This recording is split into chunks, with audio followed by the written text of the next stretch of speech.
I'm pregnant. Mark's wife, Mary, announced her pregnancy suddenly, and Mark's eyes widened, unable to hide his shock. Oh my, so I'll finally get to see a grandchild's face.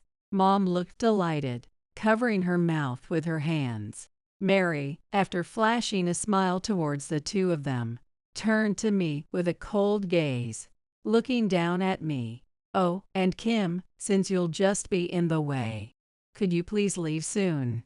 For the first time, Mary boldly directed her spiteful words at me right in front of Mom and Mark. I wondered what Mom and Mark were thinking. I glanced over at them, but both looked oddly calm. I see. These two have been brainwashed by Mary. Realizing this, tears started welling up. Then, the next moment, Mary, that's enough. Her words left me in disbelief. My name is Kim, and I'm 42 years old. There was a time when I dreamed of marriage too.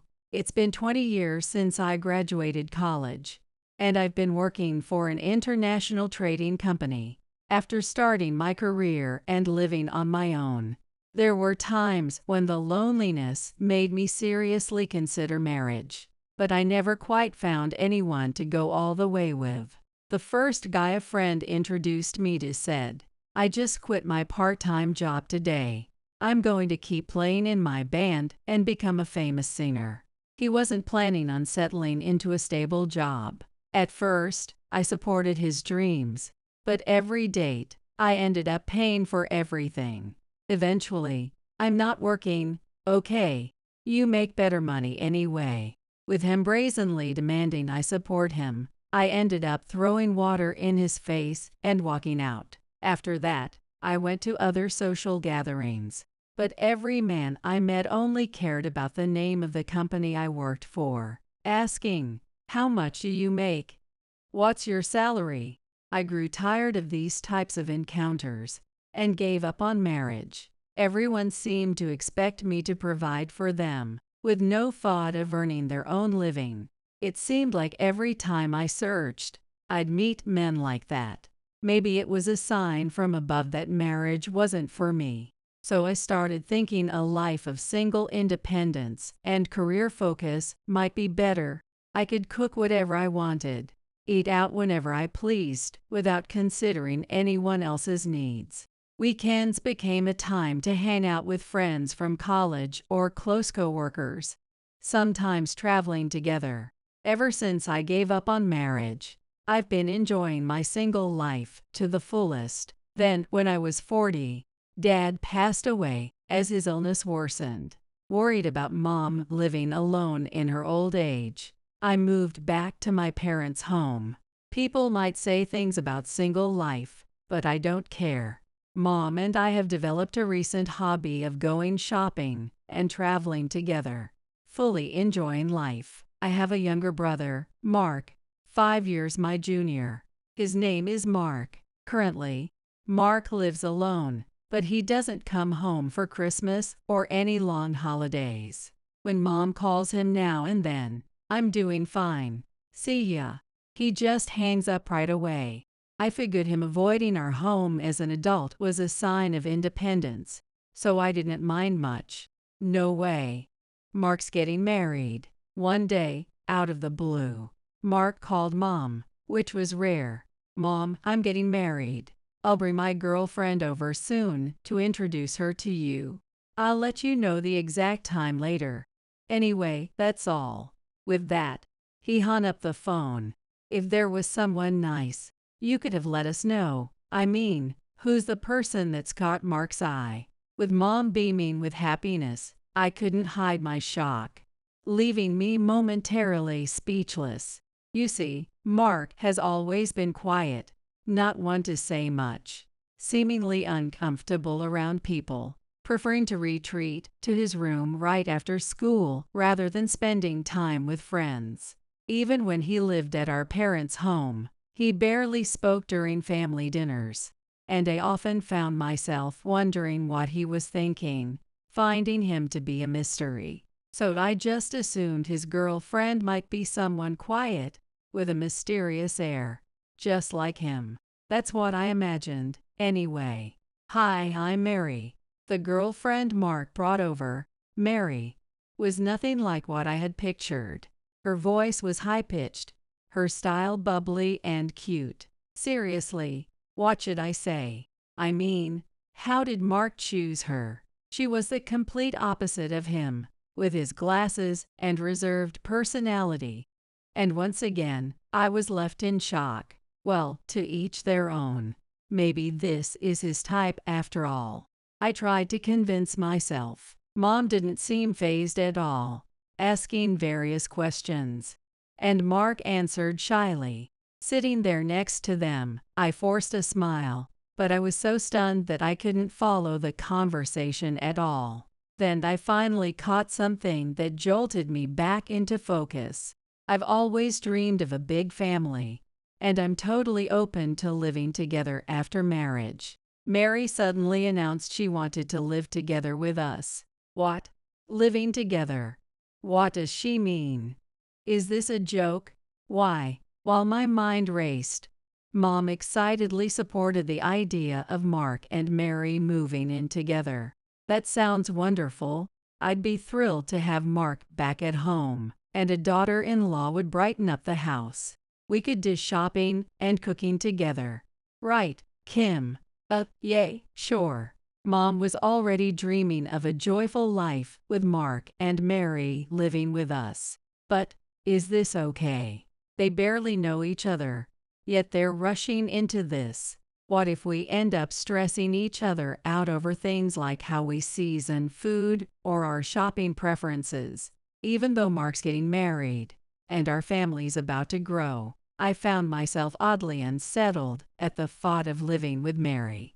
Maybe it's just that her personality clashes with mine, but I can't shake this uneasy feeling. Still, it's not my place to interfere, and I didn't want to ruin the happy mood with my doubts. Well then, we should get a room ready for you two.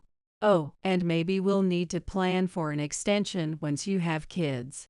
Mom, please. Mark nearly spat out his coffee, panicking. Come on, it's a bit early for that. To be honest, I don't want them to live with us. But with Mom's joyful smile and the embarrassed yet happy look on Mark's face, I couldn't say no. I buried my worries deep inside, keeping a smile on my face as best as I could. Once Mom had given her blessing, Mark quickly married Mary. Since it was Mary's idea, they skipped the wedding ceremony and dove right into their new life with us at home. Things were happening so fast, I felt like I was being left behind. Someone like her would typically want a lavish wedding, I would think, but here we are. Was she trying to be considerate of shy Mark? I concluded that might be the reason Mary wanted to live with us, but I was starting to feel that maybe I was missing something. Because, Kim, let me borrow this. Okay, Mary said as she picked up my necklace without even waiting for me to respond. Wait a minute, that's the necklace Dad gave me when I turned 18. It's incredibly special to me. I tried to stop her, but Mary gave me a sly grin. What? But don't you think the design is a bit too cute for you, Kim? You're probably going to stay single forever, so you won't even get a chance to wear something that adorable. Don't worry, I'll make good use of it. See you. Hut forever single. Hey, wait. While I was still dumbfounded, Mary left with my necklace, strutting away like she owned it. After that, Mary started taking my expensive accessories. You're not going to use them anyway, Kim, right? As if they were hers, saying things like, there were pearl and diamond necklaces that had been passed down from my parents and relatives, watches and pens encrusted with Swarovski crystals, gifts from friends and colleagues, or ones I had carefully selected and bought for myself. Each piece held value, not just for its price, but for the memories attached to it. Mary, however, would sneak into my room and take whatever she wanted, ignoring every time I told her to return them. To avoid further theft, I ended up locking all my treasured items in a case. My once cozy, lively room surrounded by things I loved now felt strangely empty. But Mary, likely upset that she couldn't take my things freely anymore, started harassing me out of spite. Can you believe Kim's still living at her parents' house at her age? Maybe it's time you grew up and moved out. Oh, but considering your age, there probably aren't any men left who'd want to marry you.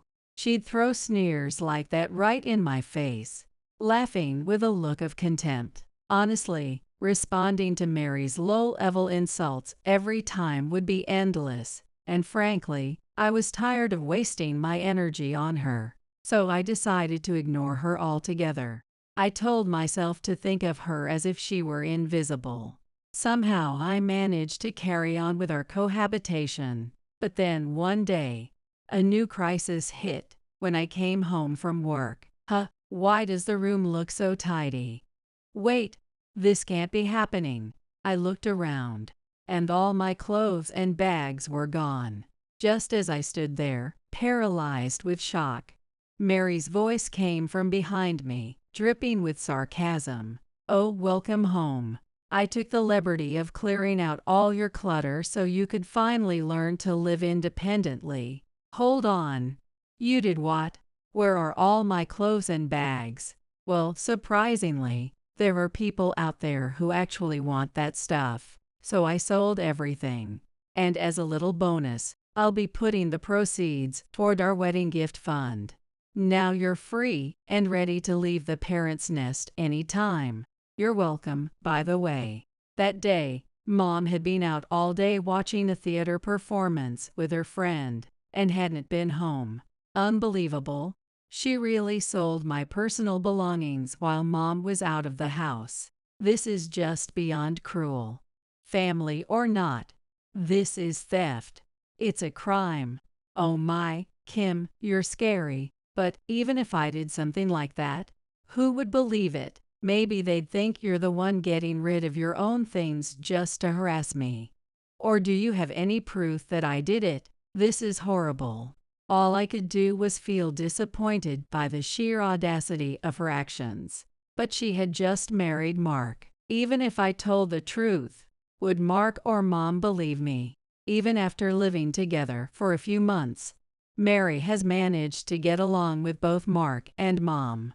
Am I really the one who has to leave this house? Why should I be the one to go after being treated like this in the very home I grew up in?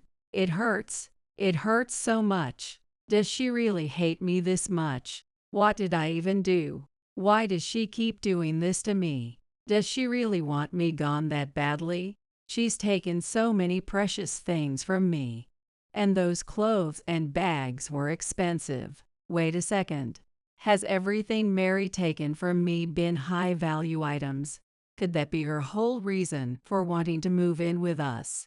A chilling thought crossed my mind, and if it were true, the idea terrified me. Does Mark even know much about who Mary really is? Since we started living together, Mark's been away at work most of the time. Just like before, he's quiet even at home, so there's little conversation. And I rarely even see him around. Wait a second. Hasn't Mom been going out to see plays or movies with her friends more often since Mary moved in? I thought it was just because Mary was handling the chores, giving Mom more free time. Mom's usually so warm and outgoing. You'd think she'd want to spend more time with Mary, even doing chores together. Maybe I should talk to Mom about Mary.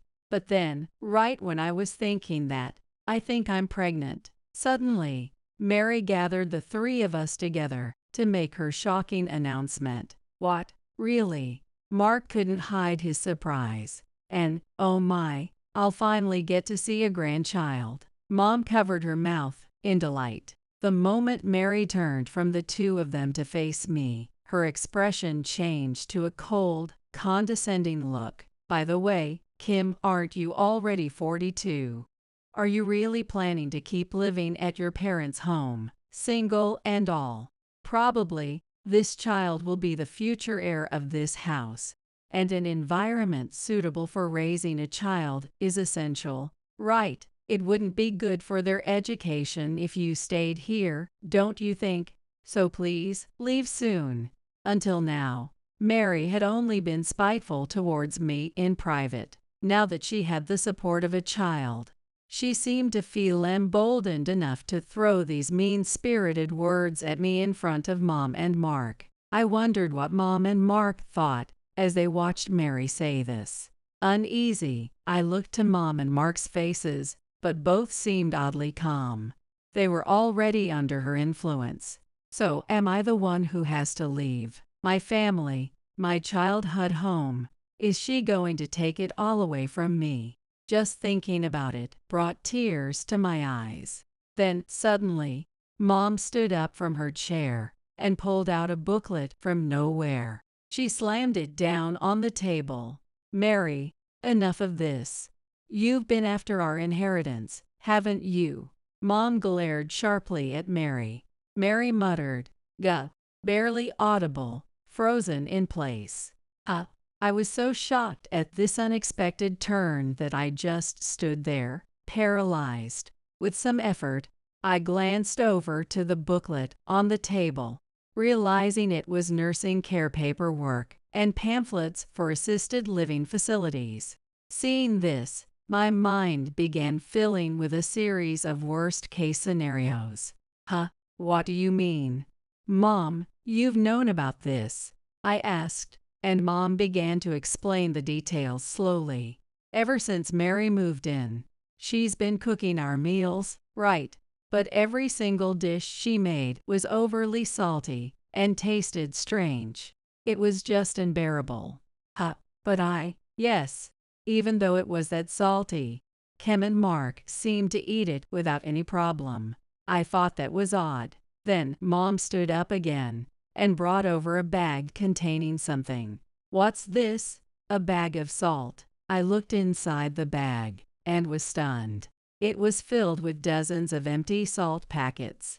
No way. Does this mean she's been feeding Mom all this salt? Even when I asked Mary, she stayed silent. You thought just because I'm old, I wouldn't notice the taste. I'd pretend to eat slowly, then sneak her food away. Instead, I'd eat meals I made myself, or go out with friends to have a decent meal. It would be one thing if she was only trying to irritate me, but to do this to Mom, too. I was on the verge of losing it, ready to shout at Mary, when Mark raised his voice first. Mary, you weren't just cheating, but you were even messing with Mom. With that, Mark slammed down a divorce application and a thick manila envelope on the table. Out of the envelope spilled photos of Mary with an unknown man. No, why? Mary stammered, frantically trying to hide the photos. You want to ask how I found out? Mark glared at Mary, anger filling his gaze. After we get married, I was out for work one day and happened to see you with a man at the station. At first, I thought it was a mistake, just someone who looked like you. But wanting to know the truth, I hired a private investigator, and every piece of evidence pointed the same way. Your affair was undeniable. I kept quiet because I loved you, Mary, but I've reached my limit, and every piece of evidence pointed the same way. Your affair was undeniable. I kept quiet because I loved you, Mary, but I've reached my limit. Mark. It was the first time I'd ever seen him show this much emotion. He must have truly loved Mary. But if you've forgiven me so far, just give me one more chance. Mark, you were just always so focused on work, and I got a bit lonely, that's all. I won't cheat again, please. Mary was clinging to Mark, desperation in her gaze. I felt something snap inside me. Mary. The man in the photo. He works at that nightclub, right? Did you seriously sell my belongings to give him money, my cherished memories and Dad's keepsakes, to a man like that? Are you kidding me? Give them all back. It was Mark who stopped my hand from lashing out at Mary. Kim, let me handle this. Mark's intervention snapped me back to reality. Mark, this single woman scares me. In the end, you're the only one for me. Don't leave me. Mary tried clinging to Mark, but he forcefully pushed her arms away. Enough. Knowing that you've harassed Mom and Kim, how could you expect us to keep living together? And that baby in your belly, he's not mine. He's the child of the guy in those pictures. Right. How much more do you want to make a fool out of me? I can't spend another second with you. Just divorce me and leave our house right now. Mark shouted, thrusting divorce papers at Mary. Mary had been adding heaps of salt to Mom's food, hoping she'd fall ill and have to be sent to a nursing home, letting Mary take control of the house and the inheritance. She also stole valuables from me, pawning them to finance her affair. If things had gone as Mary planned, she would have excluded me from the inheritance entirely. Did she think she could get Mark to work and earn money, while secretly grooming her lover's child to be the heir to this house, letting her live a life of luxury off the family fortune? How long did she think she could mock the feelings that we three shared as family? Did she really believe such shallow schemes would stay hidden forever? We all saw through Mary's intentions, Mom, Mark, and I had all been thinking about bringing up Mary's actions within the family. And now, here it all was, laid bare. So Mark and Mom, you both knew how terrible Mary was. I wish I'd prepared my own proof, just like you did. But Mary wasn't going to admit it so easily. Even under questioning, she refused to acknowledge the divorce with Mark or sign the papers. You're going to abandon me and the baby. And where's the proof, the certainty that this child isn't yours? Saying that, she clung tightly to her refusal to divorce. But Mark stood firm, claiming he hadn't touched Mary once since they'd married. In the end, they went to court, where a DNA test confirmed that the child was her lover's. After a long struggle, Mark received a substantial settlement from Mary through his lawyer. While Mark and Mary's divorce case dragged on, I prepared what I needed on my end. First, I had an invoice detailing the official amounts for the items Mary had sold off. I also added a small settlement fee on top of the compensation costs. A male friend of mine from school, now a lawyer, had agreed to help with my claim. Kim, you've always been the soft-hearted type, family-oriented, but really, was there any need to keep quiet after losing so many valuables to her? Oh, you haven't changed a bit, always so direct. What was I supposed to do? It was Mark's marriage, not something I could just step in and break up. We were both single, and from then on, we started meeting regularly. Despite his personality, he became a different person when it came to work, proving to be incredibly capable. Thanks to him, I smoothly got through the claims process for compensation and settlement with Mary. In the end, although grudgingly, Mary paid both me and Mark our compensation, as well as the court settlement. It seems she finally left to live with her lover and a child. However, when we checked his mistress's house, no one was there. It seemed that she had hurriedly left somewhere, likely panicking after receiving a notice from a lawyer regarding a claim for damages over her infidelity. In any case, the compensation awarded in the divorce trial had now reached Mark's hands. Mary was left alone, burdened with debt and a child. Of course, Mark was under no obligation to pay child support, and the real father of the child was nowhere to be found. Eventually, it seemed her parents decided to take responsibility for raising the child. However, frustrated by her actions, and feeling that Mary wasn't fit to raise a child after all this, her parents vowed only to have minimal contact with her. They also made her promise to pay a monthly child support to them. burdened by her debts and the monthly payments to her parents. Mary came to our house just once. I'm sorry for everything I did, wanting the house and the inheritance. I'll change my ways.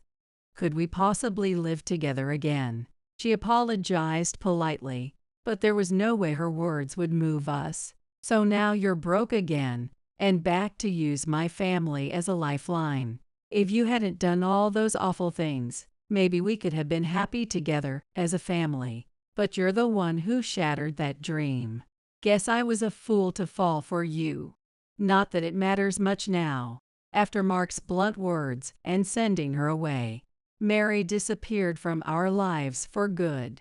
After what happened with Mary, I began talking with Mark more often. We would share updates on our jobs, friends, and even relationships. Mark had been shy before, but this situation may have pushed him to open up to his family more. You know, at the time, all my coworkers were getting married, and I thought I wanted to settle down too.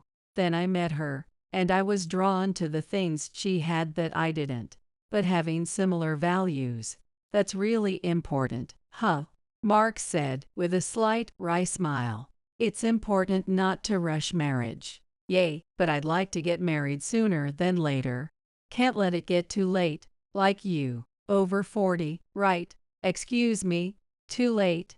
Fine, I actually like being single. You rush into marriage just to end up divorcing again like you did. You've got a point there. But Kim, things seem good with that lawyer, right? Oh, maybe, maybe not. What? Why? Come on, tell me. It's been a rocky road.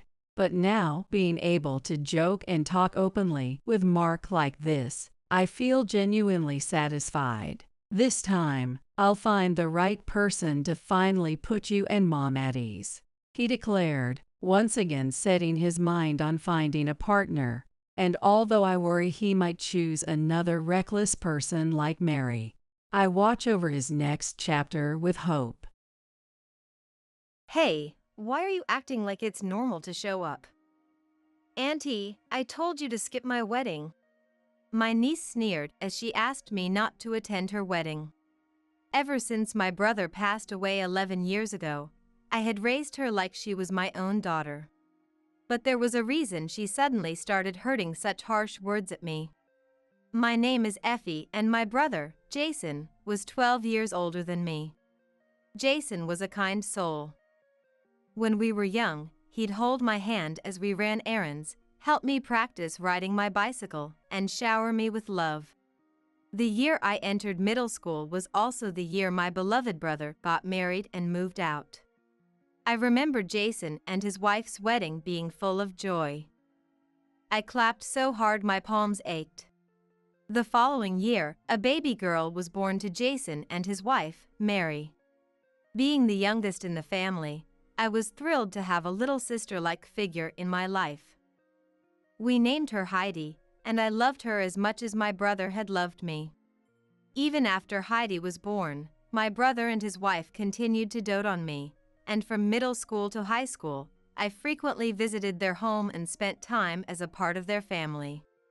While sitting at lunch one day, I thought to myself that I hadn't seen Heidi in a while. I was now 27 years old and working for a major fruit wholesale company, directly dealing with fruit farmers from various regions.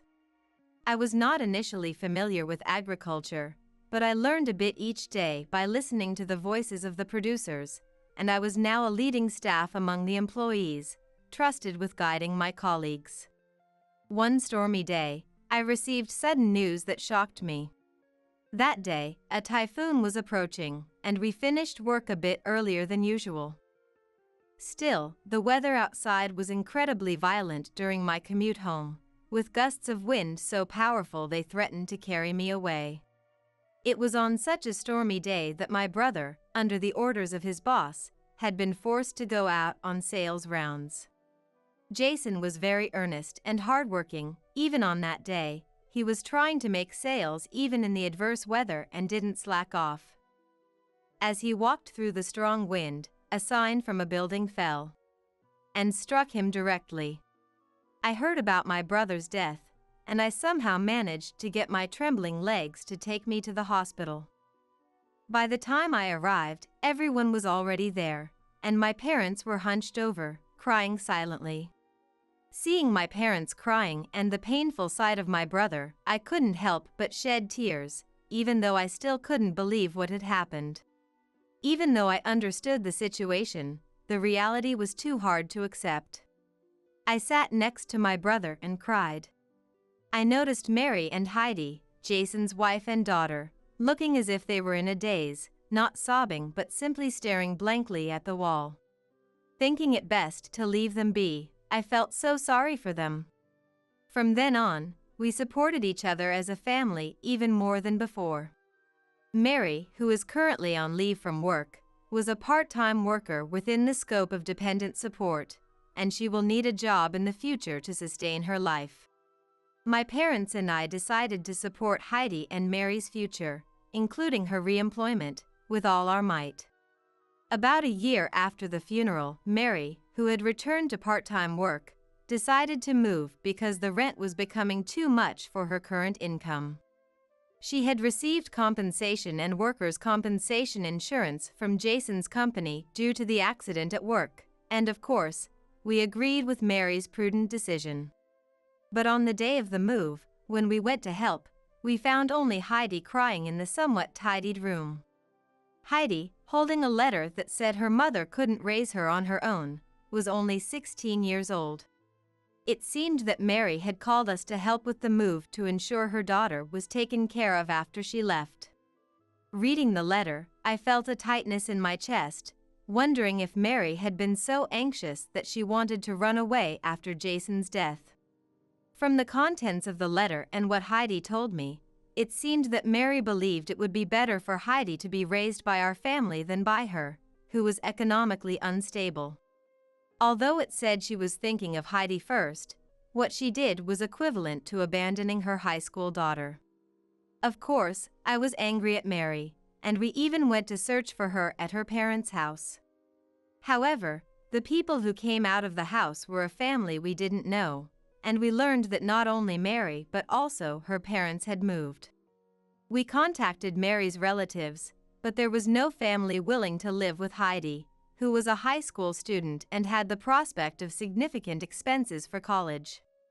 As a result of our discussions, we decided to take care of Heidi in my house with the support of my parents. Despite the difficult times, Heidi smiled and said, "Effie, please take good care of me." And I hugged her tightly. 11 years have passed since then, and Heidi graduated from college and found a job at a local company. When she brought up a serious conversation, I felt the passage of time and nodded. "You're 27 now, after all." Seeing that, Heidi blushed a little and said, "Effie, I'm getting married." She met her boyfriend through a friend, and he was 1 year older than Heidi, and he seemed like a gentle and fine young man from the pictures. According to Heidi, he really cares about her, and although he is usually reliable, he can be a bit off at times, and she likes that part of him too. I was really happy and repeated, "Congratulations!" so many times that Heidi was amazed. The man seems to be quite busy, and I haven't met him face to face yet. Heidi would try to set up dates for me to see him, but it always falled on days that I was busy. But, in spite of her boyfriend's busy schedule, he actively participated in the wedding preparations, and Heidi seemed truly happy. When they shared with me that their ideal plan was beyond their budget, I remembered my brother's wonderful wedding. I wanted Heidi to have the most memorable wedding, one that would make her happy for the rest of her life. I provided financial support as much as possible and looked forward to a ceremony filled with Heidi's dreams. On the long-awaited wedding day, as it was time to leave, I urged Heidi to prepare and made my final check on my belongings. I couldn't afford to make a mistake at my daughter's grand event, so I checked multiple times before finally setting off. As I followed Heidi down the hallway, I was already filled with so many emotions. Just the sight of her in her wedding dress was enough to make me tear up. I thought that both the groom and his parents, as well as my late brother in heaven, might laugh at me if they saw me crying so much. Still, I found these moments of contemplation to be a joy. Just as we got to the front door, Heidi turned around abruptly. She smiled gently at me and said, "Don't come, Auntie." "Huh? I'm telling you to not attend my wedding, Aunt Effie." I stared at Heidi, unable to comprehend what she had just told me. She burst out laughing at my confusion. "Why do you think you have the right to attend my wedding?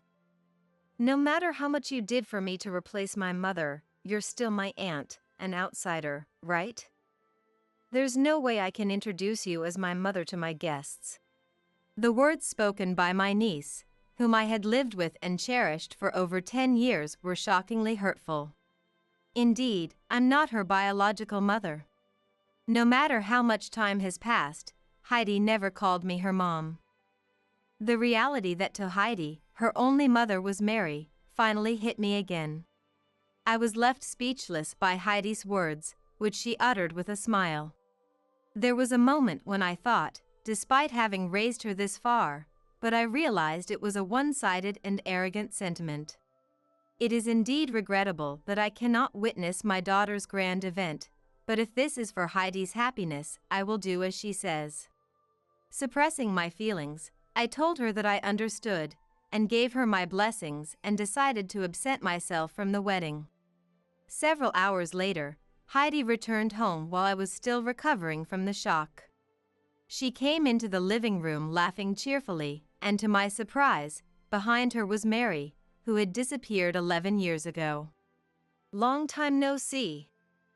Effie, you've aged a lot." Mary, who made quite a light-hearted entrance, extended her hand towards me the moment she saw my speechless face.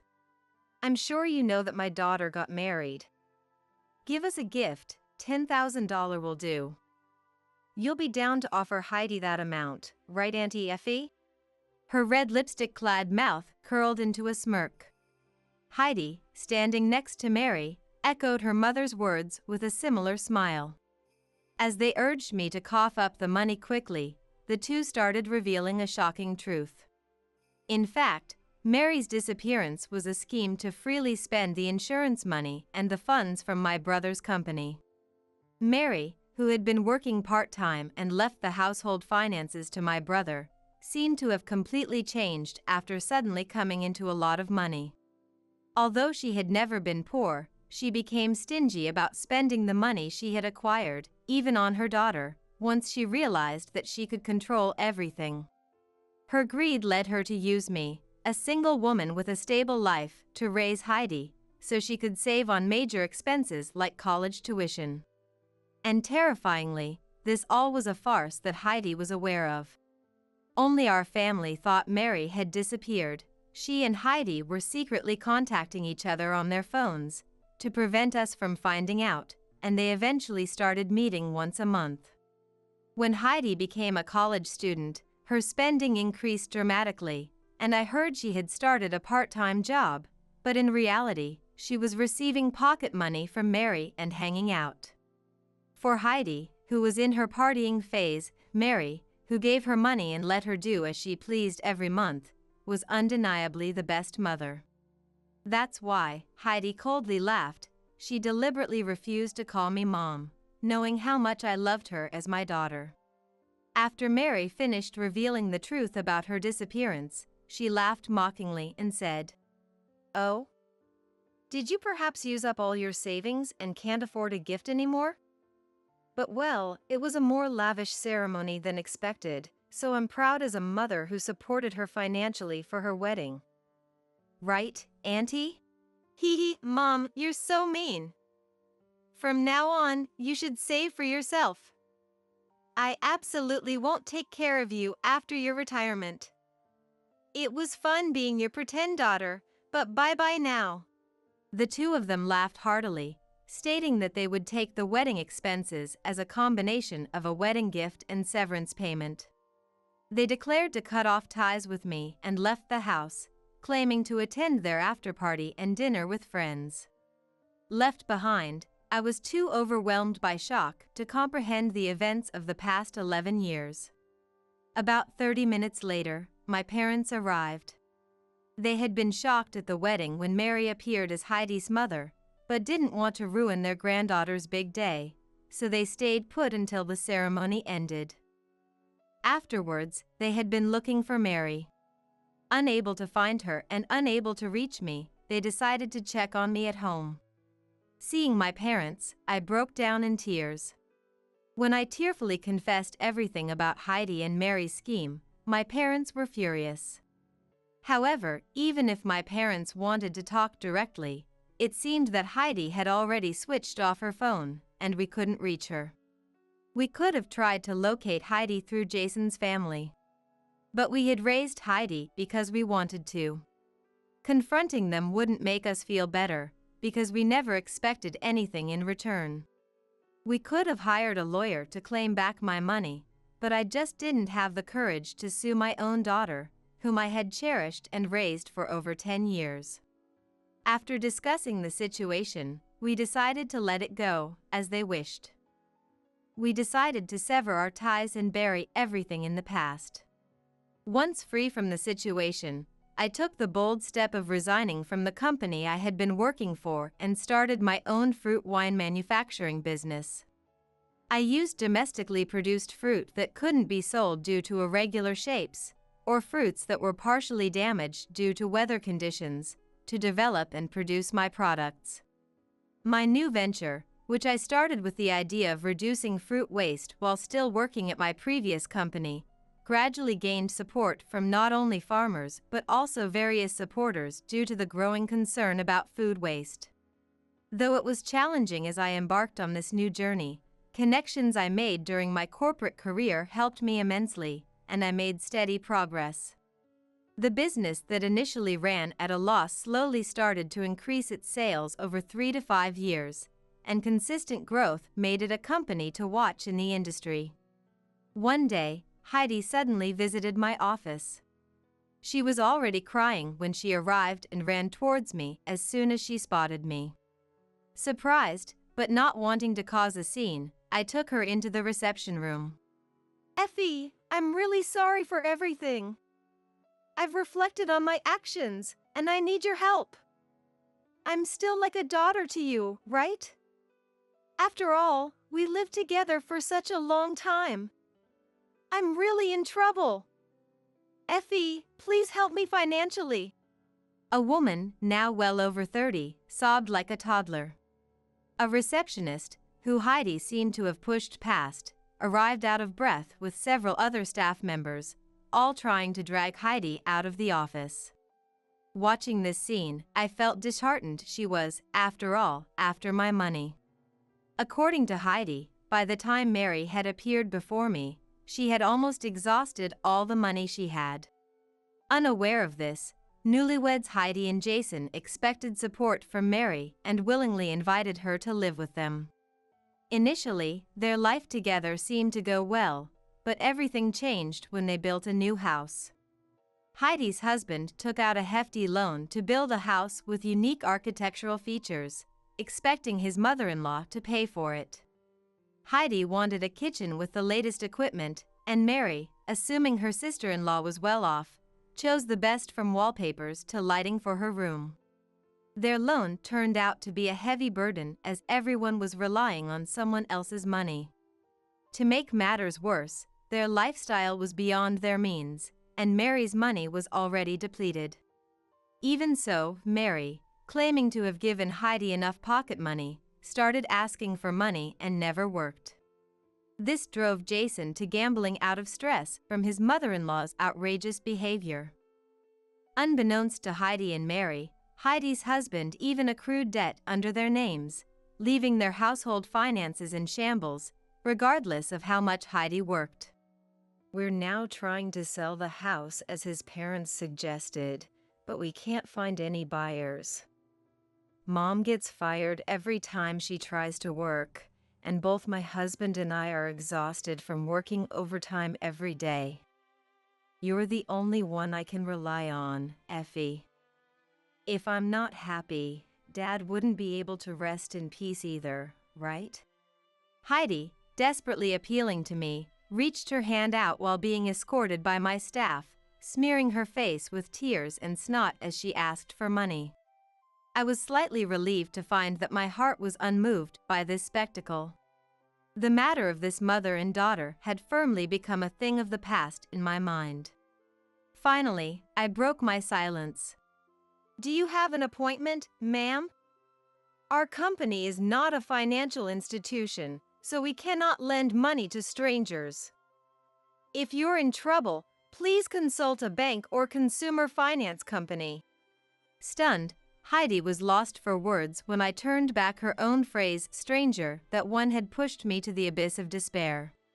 Maybe she thought that if she cried and pleaded, she would get help. I followed my staff and led Heidi to the company's entrance. When she still wouldn't budge, I gently pushed her shoulder, guiding her a step outside the entrance. Realizing that I was never going to be her ally, for the first time, Heidi called me Mom. I don't have a daughter, I said. My words must have struck her hard as she turned white and ran away. After that incident, I started receiving spam texts from Heidi and Mary, which all centered around the dire financial situation. I ignored them all, but they persistently requested money or a loan. Seeing this, it's clear that they're struggling under a crushing debt. It would be a nuisance if they call my company's front desk, even if I block their calls. So, I'm receiving a bunch of texts, but I have no intention of ever replying. If they ever send something to my company, I might sue them for business obstruction. Finally recovering, I've decided to move abroad to expand my business and study to make better wines.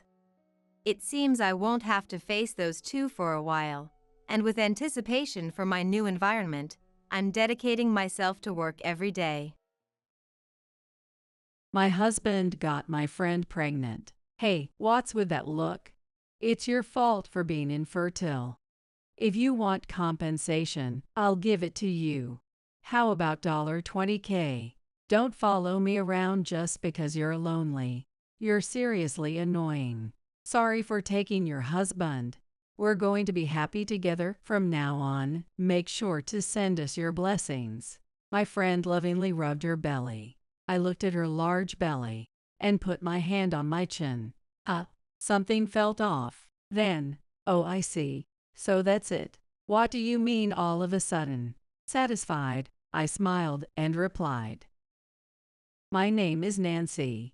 I'm a 30-year-old housewife. I live with my husband, David, in a rented apartment. I met him at the workplace where I used to work. We were in different departments and started at different times, but we met by chance at the company holiday party when we sat next to each other. He has a gentle personality and can get along with anyone.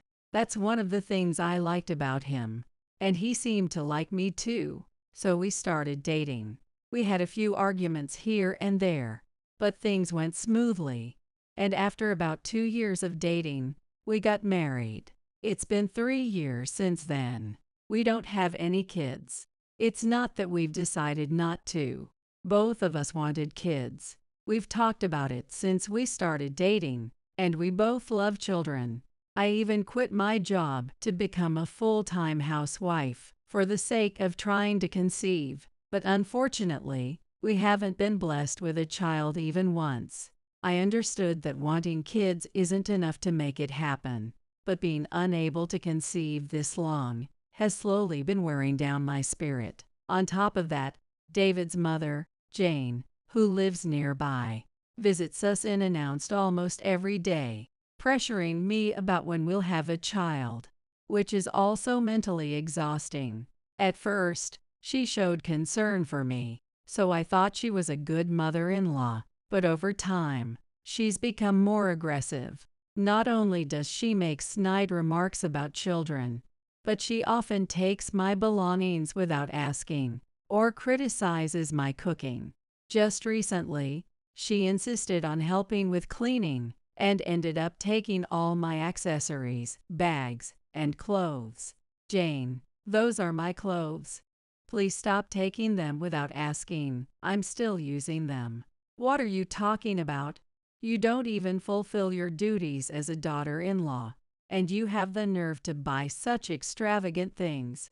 Be grateful I'm using this jewelry for you. Poor David.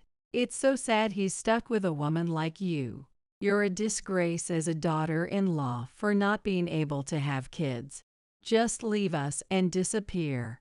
No matter what I say, she won't listen. Even with David right there, he doesn't try to stop her. Instead, he almost seems to support her, despite her constant nagging about my inability to have children. It's not like I haven't done anything. I've gone to the gynecologist several times.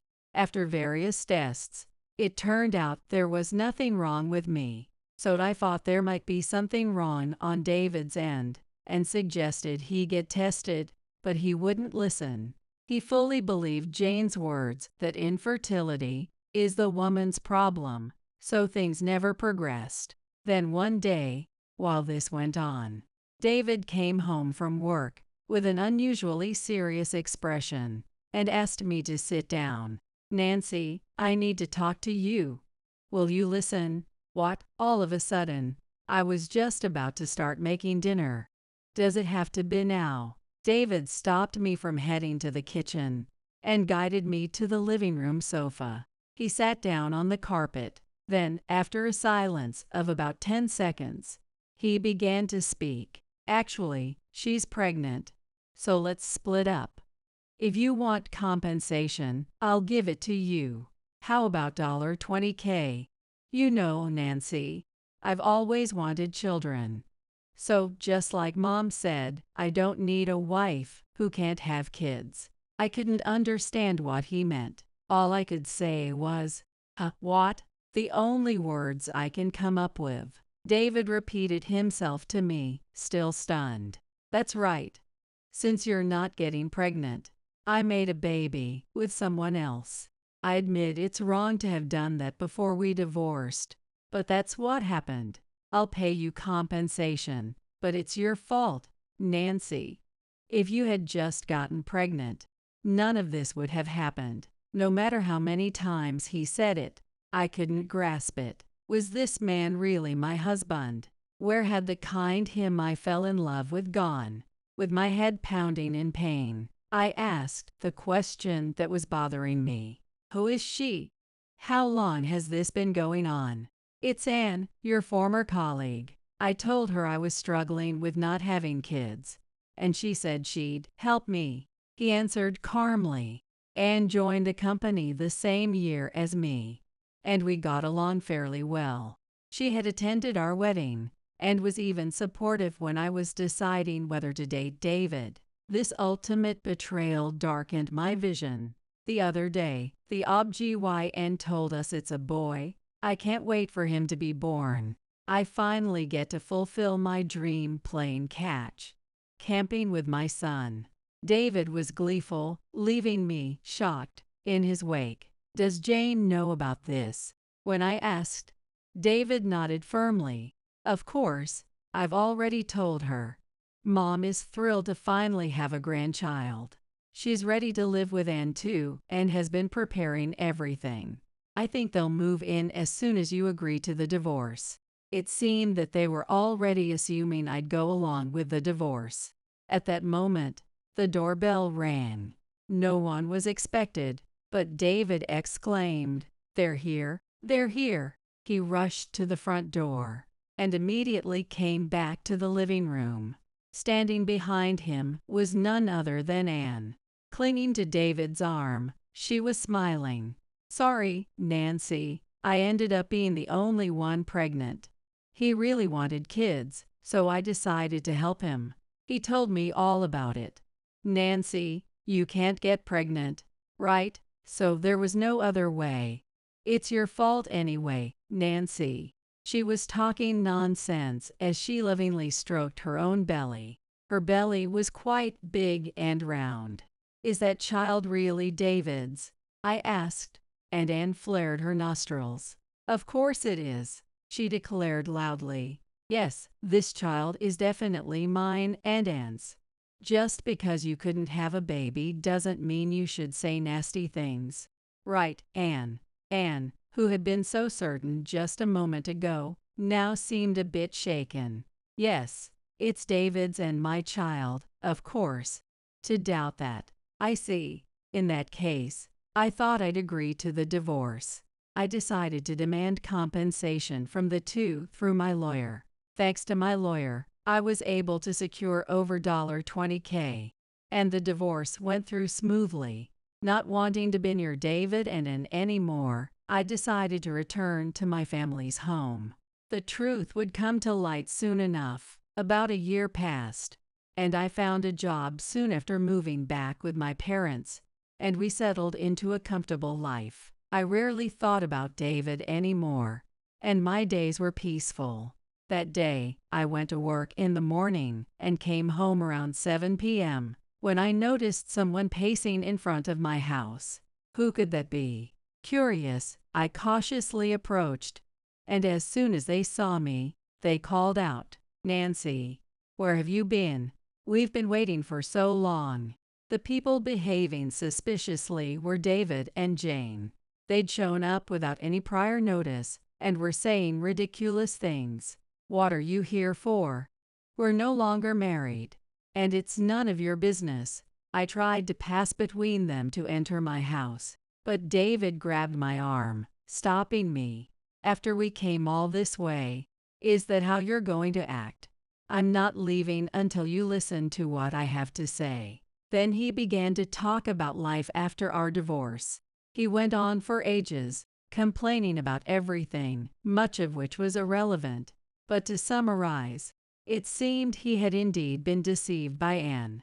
When David and Anne first moved into Jane's house, Anne had helped with the housework and kept Jane company, but she changed dramatically after giving birth. Claiming exhaustion, she left all housework to Jane, spent her days online shopping, and only took care of the baby when she felt like it. There was also something suspicious about the child. The baby apparently didn't resemble David at all.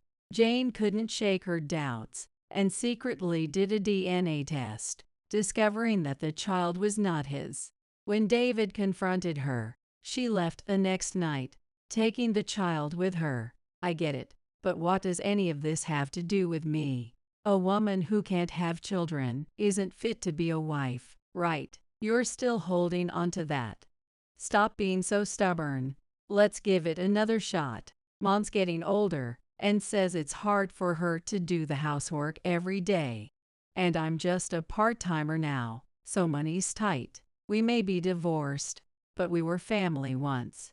Let's help each other out, okay? Apparently, when I'd sent a compensation demand to David's workplace during the divorce, it caused so much gossip that he ended up quitting.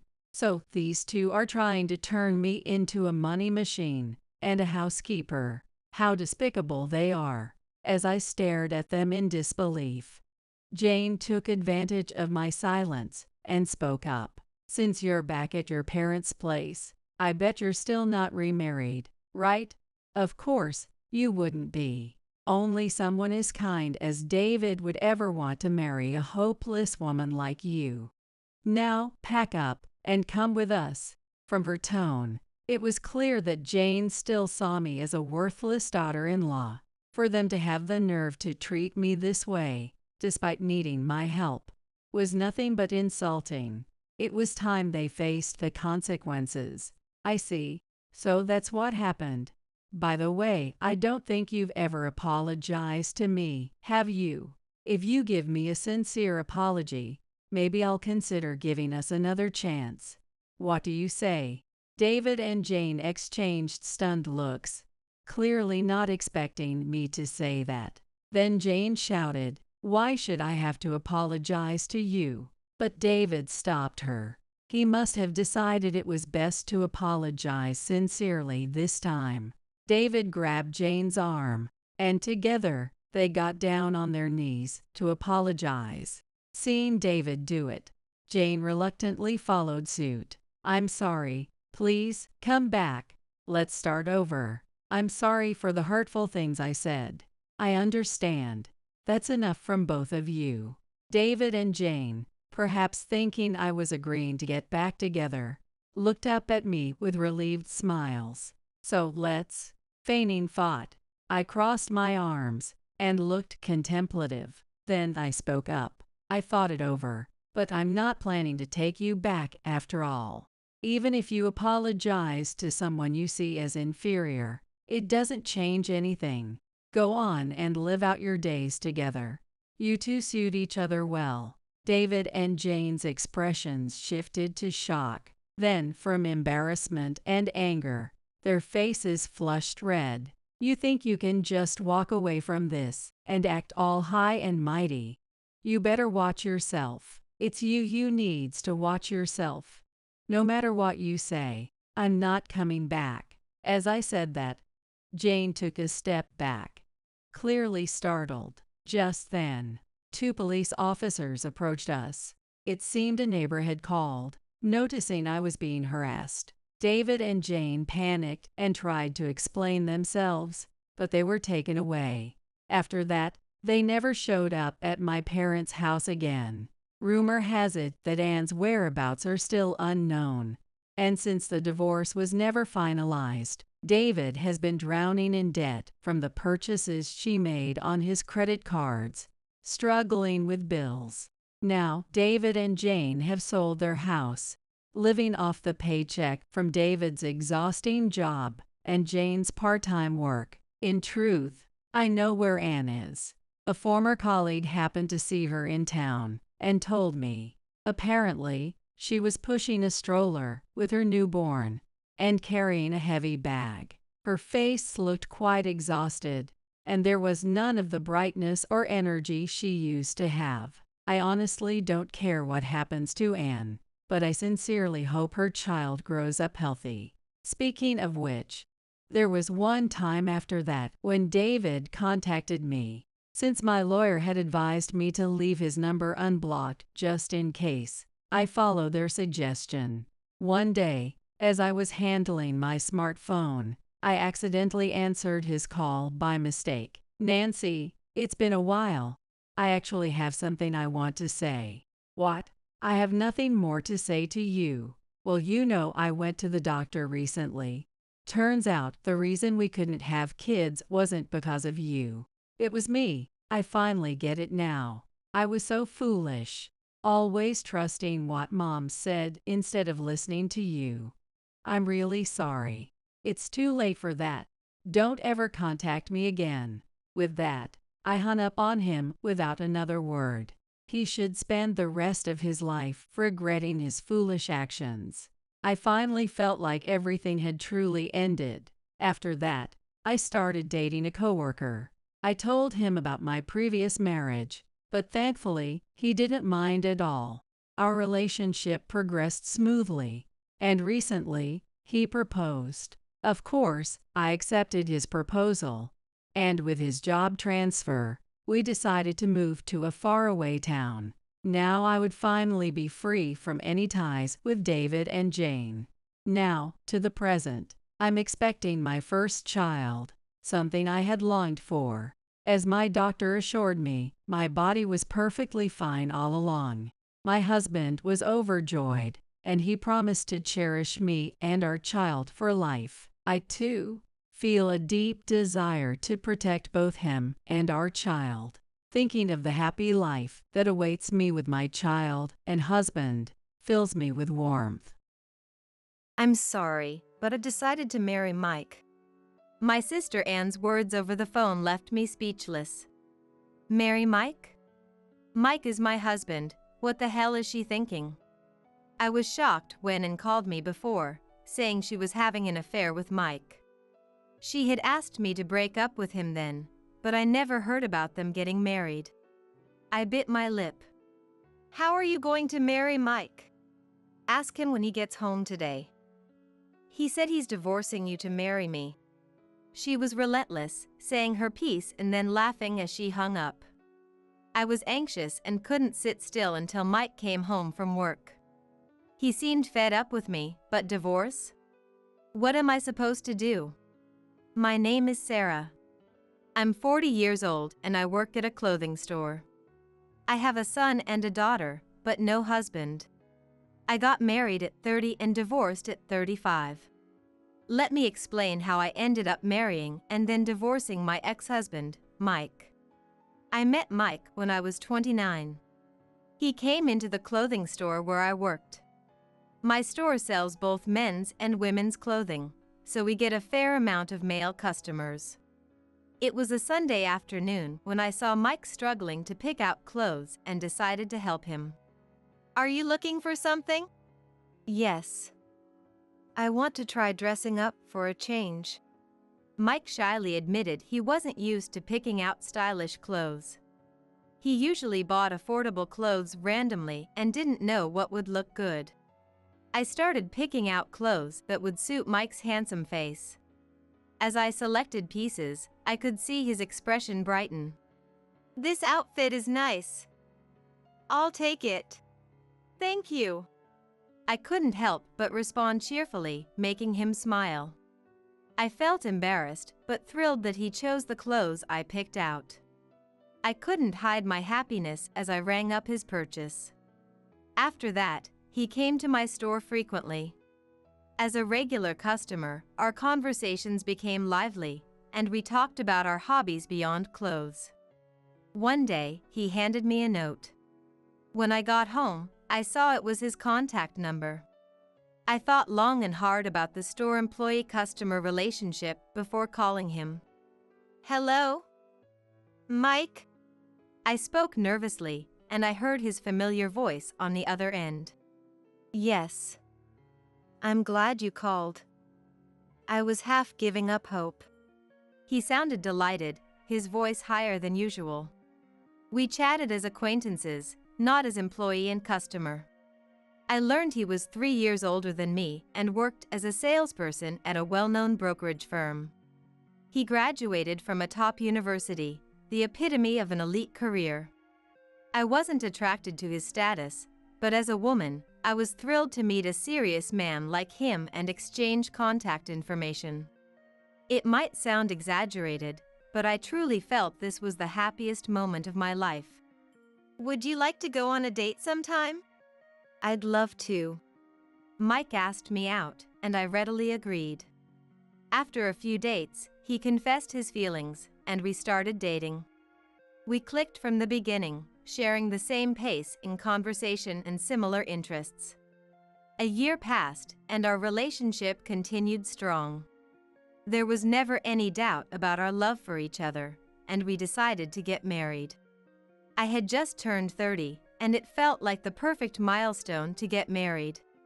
Mike was also at an ideal age for marriage, so our parents quickly approved of our union. Thus, we decided to marry after 1 year of dating. Once married, I promptly shared the news with everyone around me. Everyone was happy for us, but I remember feeling embarrassed when my colleagues teased me about meeting him at my store. I was too happy to care much. With the family meetings behind us, we moved into the rental apartment we had leased together and began our married life. In the beginning, our married life was smooth. Mike often came home late because of his job, so I handled most of the household chores. The only thing he did was take out the trash, but my job was mostly shift-based, so I often finished work on time. It felt wrong to ask Mike, who worked 2 to 3 hours of overtime daily, to help more with the chores. I'm sorry for making you do all the housework, Sarah. It can't be helped. Besides, I like taking care of the house. At first, he seemed to feel guilty about not being able to participate in the chores. It was enough that he felt sorry. I respected his feelings and worked hard to balance my job and the housework. However, things began to change after a year. I got promoted from a regular employee to a store manager. With the promotion came additional responsibilities that had to be handled after regular hours. The higher salary was part of the deal. As a manager, I was determined to create a pleasant work environment for the other staff. As work got busier, I started to neglect household duties. We've been eating the same meals a lot lately. One evening, while eating stew for dinner, Mike commented, "I'm sorry." He was right. Since work had become busier, I had been making dishes like stew or pot au feu that I could prepare in bulk and keep for a few days. It was understandable that he was frustrated with the almost college student-like diet. However, I was too exhausted from work to accept his criticism. I was doing my best to manage the housework despite being busy. If he had complaints about my cooking, he could cook for himself. I almost retorted but ended up just apologizing. From that day, Mike's attitude began to change gradually, which was foreseeable. The next day, when I served the same stew, he visibly grimaced. I felt bad, knowing it was the same as the previous day, but there was still stew left. Even if I told him that I hated eating the same meals every day too, he glanced at me as if to say, "So what?" I felt an urge to run away from the situation. We both worked hard every day. But since becoming a manager, I couldn't shake the sense of inequality between us. Our relationship began to deteriorate after just a year of marriage, but in that first year, I became pregnant with Mike's child.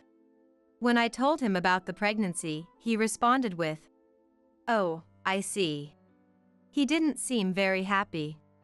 Though I was puzzled, I convinced myself he just hadn't yet felt the reality of becoming a father. About 8 months later, I gave birth to a healthy baby boy. We named our son Sam. I took time off work to focus on caring for Sam and managing the house. Before taking maternity leave, I had assumed that work was more challenging than childcare, but reality proved otherwise. Every night was spent waking up every 1 or 2 hours for feedings. I struggled with diaper changes and preparing formula. Sam would cry endlessly for reasons I couldn't understand. I had almost no personal time and was left alone to manage the unfamiliar tasks of childcare while he remained indifferent. Even when I was overwhelmed by the challenges of my first-time parenting, he never offered to help. He acted as if it had nothing to do with him, completely ignoring my struggles. When he came home from work, he exaggerated his fatigue and quickly retreated to the bedroom. Even if he couldn't participate in the childcare, I wished he would at least acknowledge my efforts. I wondered if I was being selfish for feeling this way. However, he was responsible with finances, contributing to our child's future by getting a college savings plan and covering medical checkup expenses. When I wanted to go to the salon, he even hired a helper to give me some free time. While he didn't engage directly in childcare, he wasn't entirely uncooperative. I always questioned his inconsistent behavior.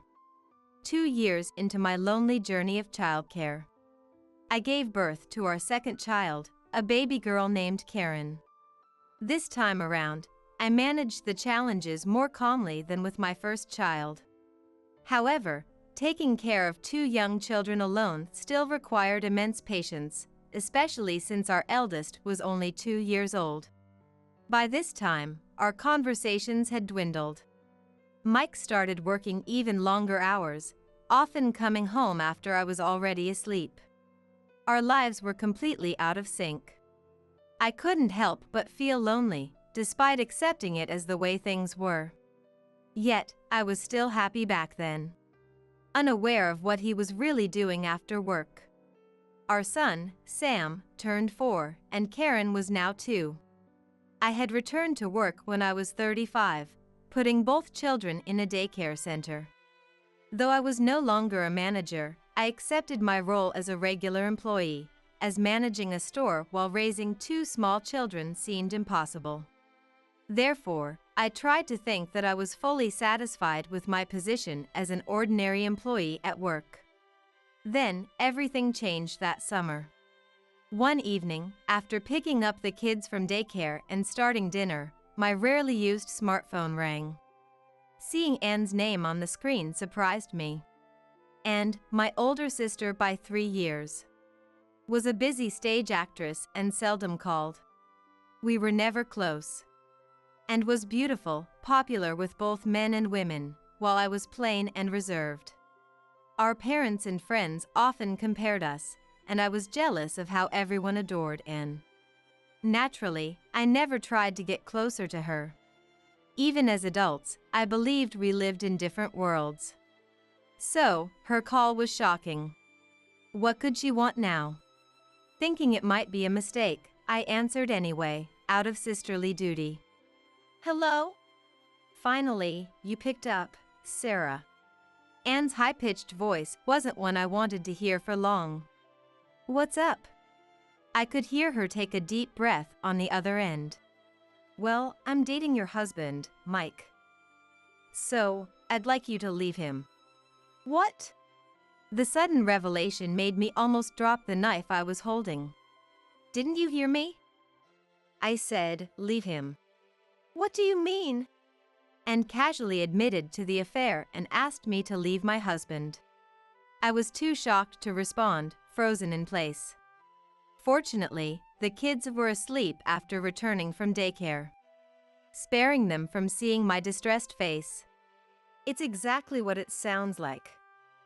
I've been seeing Mike for a long time. A long time? Since when? Well, since before your son was born, so about 4 years. I felt dizzy at the length of time. Sam was born about a year after we got married. How could Mike, who used to be so serious, have started an affair with and at such a time? Mike said he started noticing me during the family meeting. At first, he tried to ignore it because I was his fiance's sister. But then we ran into each other in town. I asked him if he wanted to grab a coffee, and he immediately agreed. After that, it was really easy. He fell for my charms. We went on a few dates after work and then started seeing each other. I felt nauseous hearing Anne's truth. I couldn't believe that serious him had so easily had an affair with someone like Anne. But thinking back to how he barely talked to me at home, and wasn't very involved in housework or childcare, things started to make sense. A surge of anger rose up against her. She was definitely the one to blame. She had seduced my husband and made him fall for her. She had always been popular with men, so even making my husband like her was probably easy for her. And could do that. Unlike me. How could you do something so horrible? I asked, my voice shaking. She didn't seem to show any guilt, and it was really getting on my nerves. I just laid out the bait. It was Mike who took it. If he really cared about Sarah, my bait would have seemed like trash. But to Mike, it looked like a feast. She laughed crudely, making me want to punish her right then and there. But since we were only connected by phone, I had no way to confront her physically, only with words. And was much more eloquent than me. So, hurry up and leave him. Clinging to him is pointless. Mike is completely in love with me. And hung up before I could say anything to stop her, leaving behind her cruel words. I was shaken all day. I had never once considered that Mike might be cheating. And with and, of all people. That night, I confronted Mike when he got home late.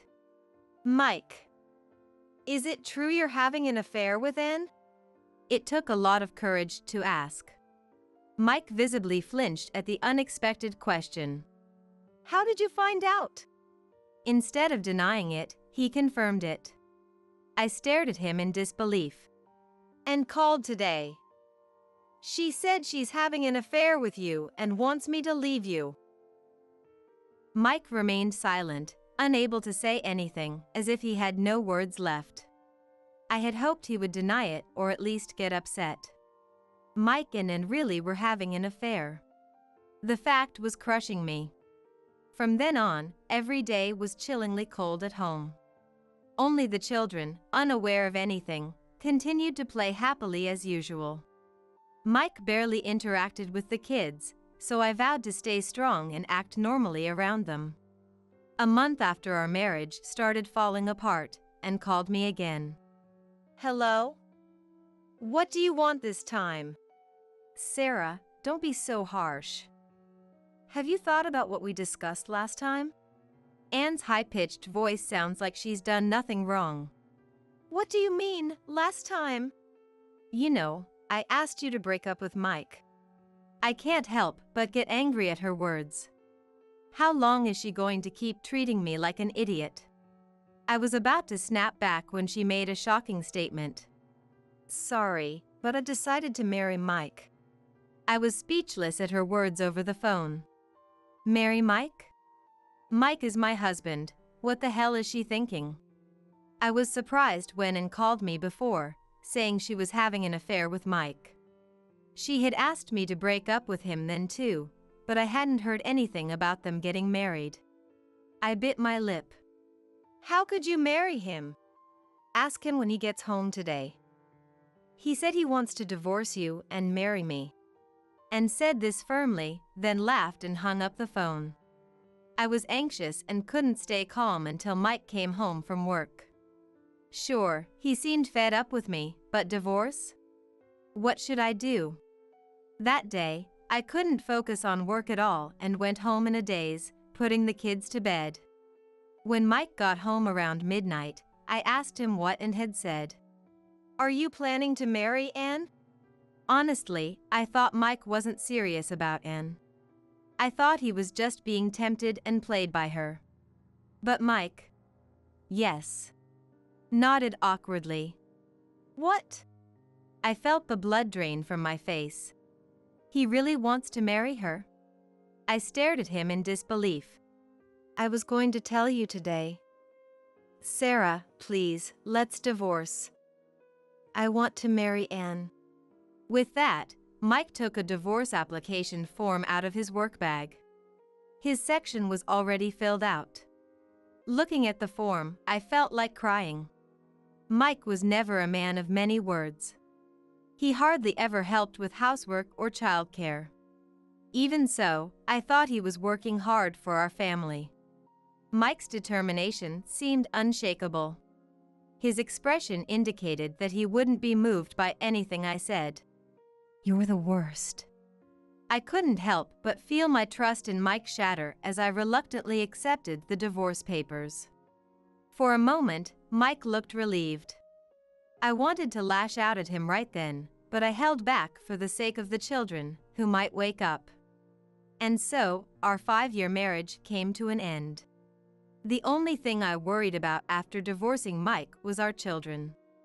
I absolutely did not want to be separated from them. I insisted on this point. In the end, I was granted custody of the children, which brought me some relief. It was also agreed that Mike would send child support every month. Of course, I received a substantial compensation from both Mike and Anne. Despite this, the two of them remained unperturbed and went on to remarry.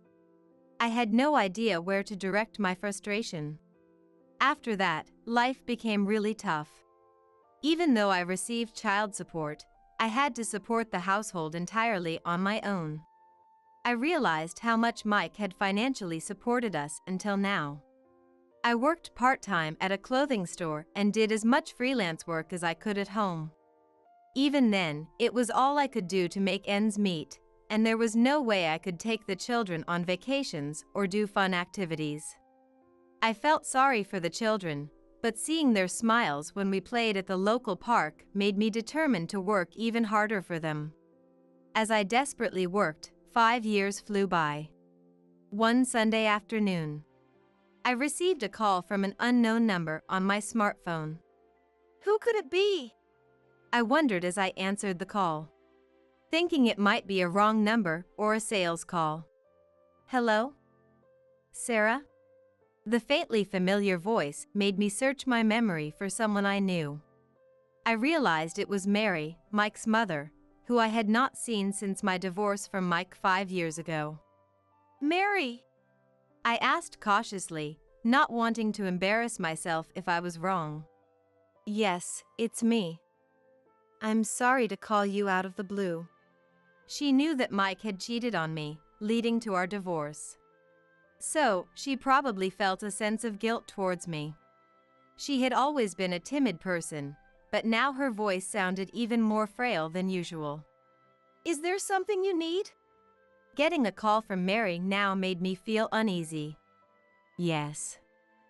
I'll be straightforward. My son, Mike, passed away from terminal cancer yesterday. What?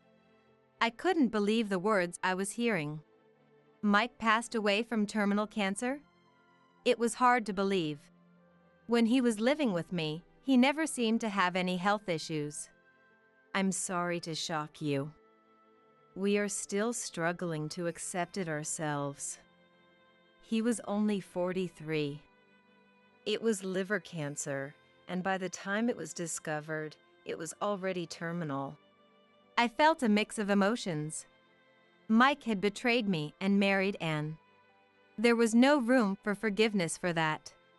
Even though he was dead, it didn't change the fact that he had wronged me. Still, I couldn't help but feel shaken by the news of his death.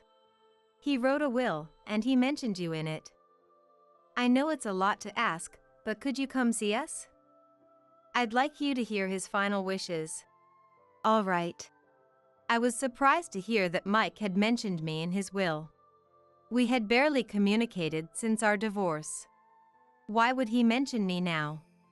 Despite my apprehension, I decided to follow Mary's request. A week later, after Mike's funeral, his relatives gathered together. I left the children with my parents and headed to the place Mary had specified. It's been a while, Sarah. Seeing Anne, I didn't know how to respond, so I ignored her. And looked a little haggard, her once beautiful face now appearing exhausted and worn out. Her sharp personality added a hint of intimidation to her presence. Even with Mike gone, I felt not an ounce of sympathy for Anne. I would never forgive her for stealing Mike away from me, not in this lifetime. Finally, the executor opened the will and began reading its contents aloud. The entire family watched quietly, waiting with bated breath. You see, after marrying Anne, Mike had been promoted to a company executive position. Naturally, his salary must have skyrocketed as a result. Furthermore, during our marriage, he had acquired numerous assets, including real estate properties. We divided them during the divorce, but there should still be a substantial amount remaining. I wasn't sure how much the relatives knew about this, but Anne was certainly aware of Mike's wealth. She even seemed to be eagerly anticipating how much of the assets would be left to her. The executor read through the will's contents in order. That's when we were hit with a shocking revelation. Incredibly, it stated that all the assets were to be given to me, while all the liabilities were to be transferred to Anne. Of course, considering the legal portion, the part about giving me everything meant that Anne, as his wife, would also receive a share.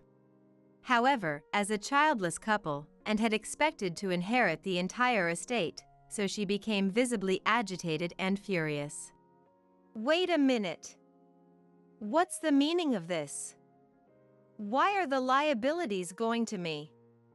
And why is Sarah, who's supposed to be divorced, receiving assets? Sarah, were you secretly involved with Mike? Anne screamed, her hair disheveled as she lunged forward, grabbing my collar. I don't know. I barely saw Mike after our divorce. I had forgotten about him until I was summoned here today. What? That can't be true. Then why are you being favored in the will? That's... Honestly, I was just as perplexed. Why on earth would Mike leave me, a non-heir? A portion of his estate in his will? I was utterly confused by this unexpected turn of events. At that moment, Mary stepped forward, holding an envelope in her hand. The will was in the possession of the court-appointed executor, so this appeared to be something else entirely. And the answer to your question is written in this letter. Mary announced in a clear voice. and turned to face Mary, a look of surprise on her face. What do you mean? You see, this letter was written by Mike while he was in the hospital and handed to me before he passed. Unlike the will, it simply expresses Mike's thoughts and feelings. But the contents were so important that I decided to reveal this letter if anything happened. I'll read it now. Mary opened the letter Mike had allegedly written and began reading its contents. This is what it said. Ever since he started complaining about feeling unwell, and had inexplicably begun feeding him only heavily flavored foods. Dishes that were clearly high in salt, sugar, and syrup. Moreover, she started making a lot of fried foods, which she had never done before, claiming they were too much of a hassle to clean up afterward. When he pointed this out to her, "I'm just in the mood for strong flavors," she would dismissively say. Finding it suspicious, one night he pretended to be asleep and overheard and talking on the phone with someone outside his room. The content of, "His illness will worsen soon. Then I'll share some of the inheritance with you." The conversation was appalling. It became clear that and was trying to push him to his limits. That's why he decided not to leave her any assets. Instead, he wanted to bequeath them to Sarah. The truth was, during his marriage to Sarah, he was so busy with work that he hardly had time for family matters. I truly loved Sarah and the kids, but I was too awkward and couldn't do anything for them. Please forgive me. I'm ashamed of my weakness of heart that led me to cheat. I hope you can find happiness with the children from now on. The atmosphere in the room changed dramatically when Mary read Mike's letter aloud. "Is it true that and drove Mike to the edge? Isn't that going a bit too far?" The relatives glared at Anne. I was dumbfounded by the unexpected contents of the letter. But I couldn't help but be moved by the fact that Mike loved me and the children. Mike. I'm the one who should be sorry. I regretted not being there for Mike when he was having a hard time at work. Mary rubbed my back. I couldn't stop crying. "What's with this letter? Saying I drove Mike to the edge? Ridiculous. This letter must be a fake." And insisted that she was not guilty. But Mary went up to Anne and said, "It's not fake. This handwriting is definitely Mike's. You committed a crime and don't even reflect on it. You have no right to receive Mike's assets. Leave this place right now." She scolded Anne. With a terrifying expression on her face, I trembled as I listened beside her. "What? It's useless to say anything to this family. Fine. I'm never coming back to this house again. Don't ever appear in front of me again either," I shouted on impulse. I'm tired of a life manipulated by Anne. I will firmly accept Mike's wishes and find happiness with the children. And left us, raving mad. "Mary, thank you. I'm sorry I couldn't do anything for you when I heard Sarah and Mike were getting divorced. Please be happy with your grandchildren." I'm really glad Mary is such a good person. I took Mike's feelings to heart and went home. Since then, and has been saddled with a huge debt due to the negative assets Mike left her, and it seems Anne, who was a Broadway actress, stopped getting work after marrying Mike, perhaps due to aging. Having lost her job as a Broadway actress, and had no choice but to depend on Mike financially. Still, Mike worked hard for his wife, but at first he probably never imagined that and was making meals that would make him sick in order to get his inheritance. Mike had become a company executive, and even without targeting an inheritance, he should have been able to live a relatively affluent life if he lived normally. Nevertheless, the fact that she was after his inheritance means that and had no love for Mike. From the beginning, she seduced him for his money and tried to get the inheritance by making me and Mike divorce. I was horrified by her ugly thoughts. But even her is now living a hellish life every day.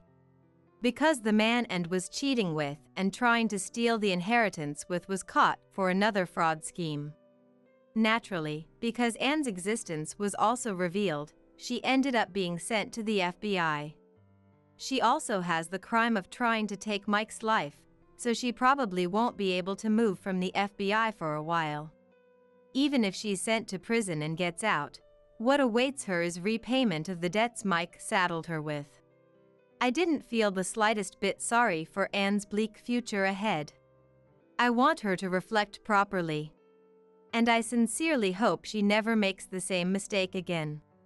Meanwhile, with the assets passed on from Mike, the kids and I went on our first trip to Hawaii. Seeing them both looking so happy makes me feel blissful. During our marriage, he seemed awkward and at a loss with how to interact with the kids, but now I know he truly loved them.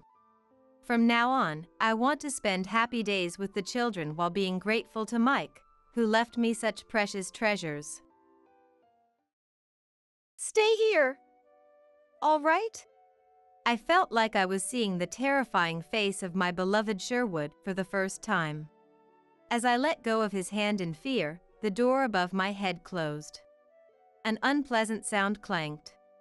It was locked. Trapped in the dark basement, I wanted to scream, but I couldn't. Because right now, I'm holding a baby. The adorable little being born just yesterday, Terrence. Why so suddenly? Tears well up. To be locked in a dark basement, with this body that was just born. Terrence, whom I had just nursed, is sleeping, unaware of anything.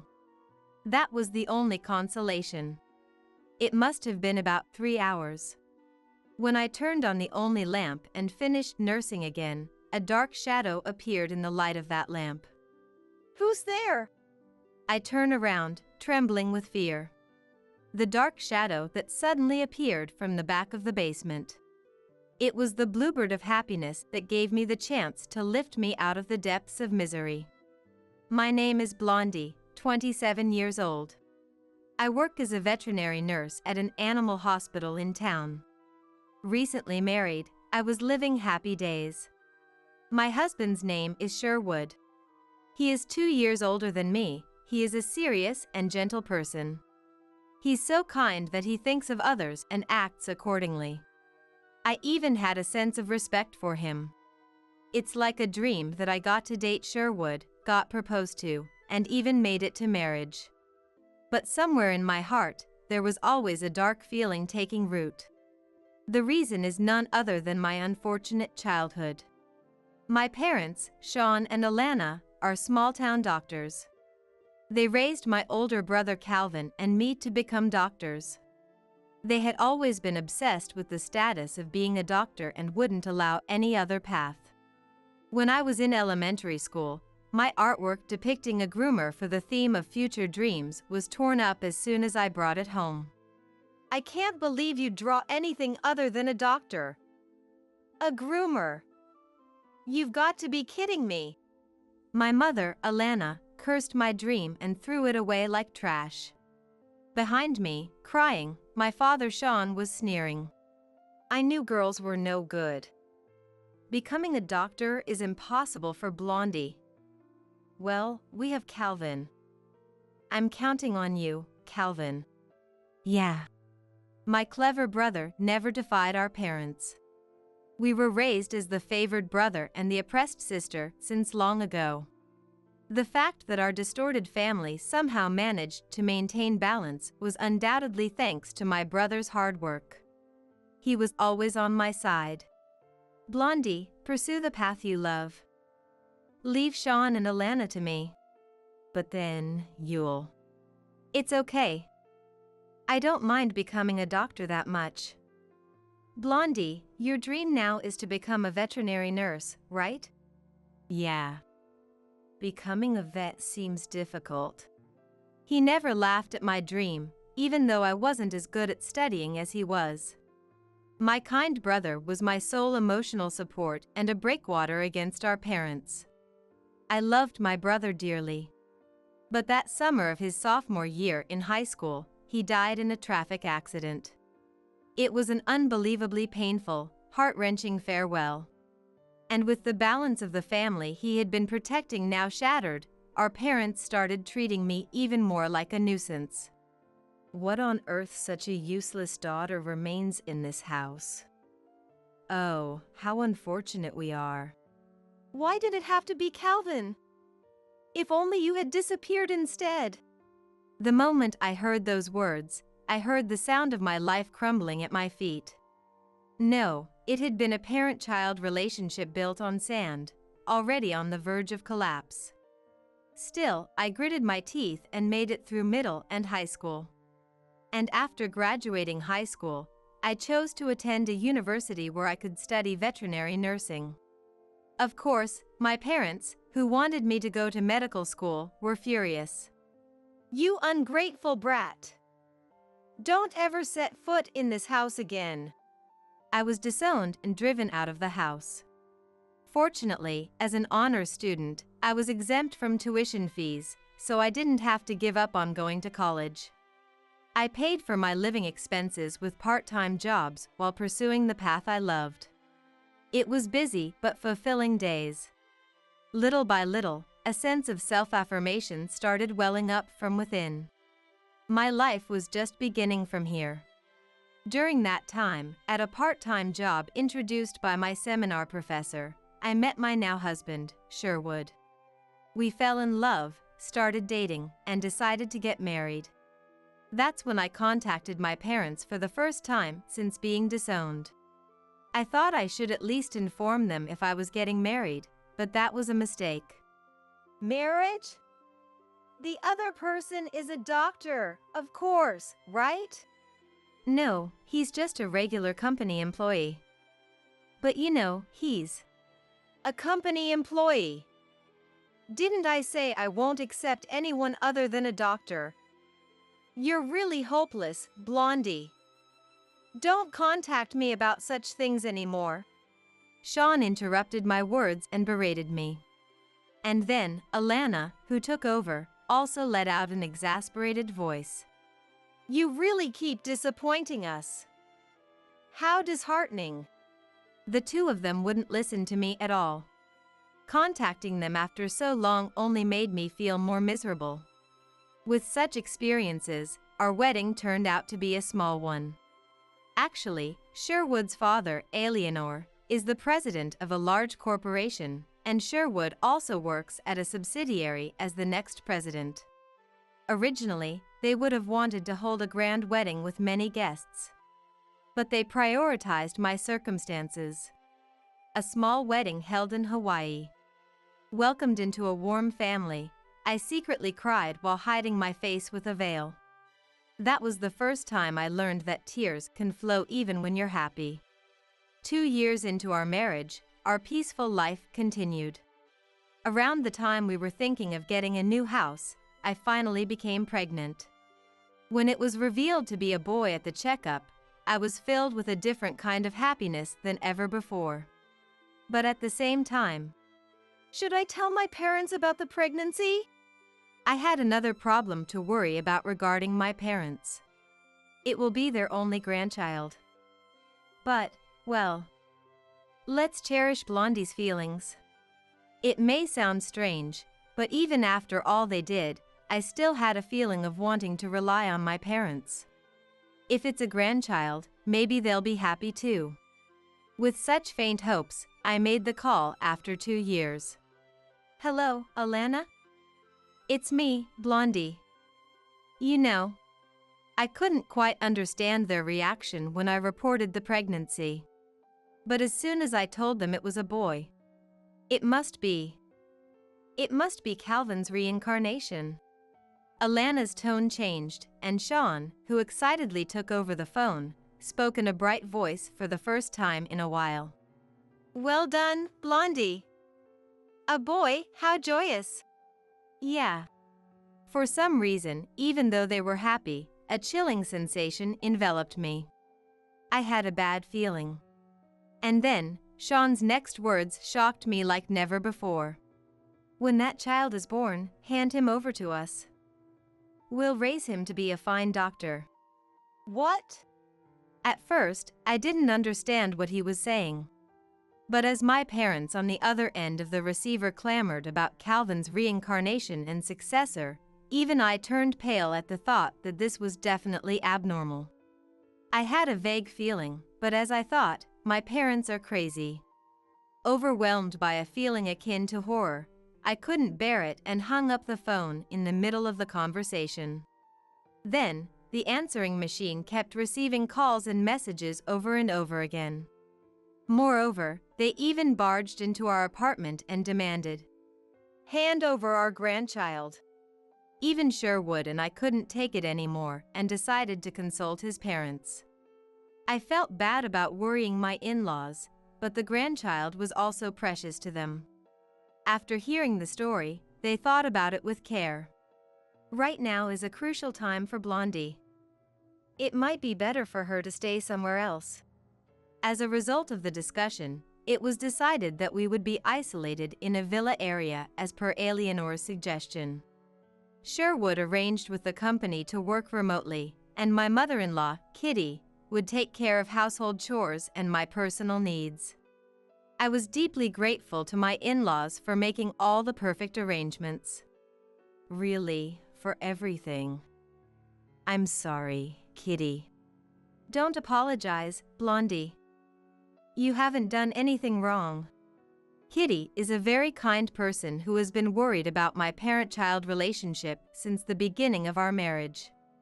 She is such a warm-hearted person that I think Sherwood is kind because he was raised by this Kitty. I like her. Living in isolation, I thought about giving birth. And to avoid being found by my parents, I decided to have a home birth at this villa. When Sherwood heard about my decision, he was surprised but accepted it. I thought you were a strong-willed person, Blondie, but I didn't expect this much. I understand. I'll cooperate too. I didn't know he thought of me that way, and I felt a little embarrassed. Kitty, who heard the story, also nodded seriously. I understand. I have a friend who is a midwife nearby. I'll ask if she can come. Thank you very much. The midwife introduced to me was a stout woman named Evelyn. She firmly assured me that she would fully cooperate with this special delivery. I live nearby, so I can rush over any time. Leave it to me. Evelyn puffed out her chest reassuringly with a thump. I couldn't be grateful enough. What made me even happier was that when we moved to this villa, Sherwood brought a dog with him. Sherwood made my dream of having a toy poodle come true on this occasion. I thought it might be a good distraction. And it can be a playmate for the child in the future. Thank you. It's so adorable. The black toy poodle was friendly and quickly grew attached to us. I named it TYL. The fairy tale I read long ago, The Bluebird.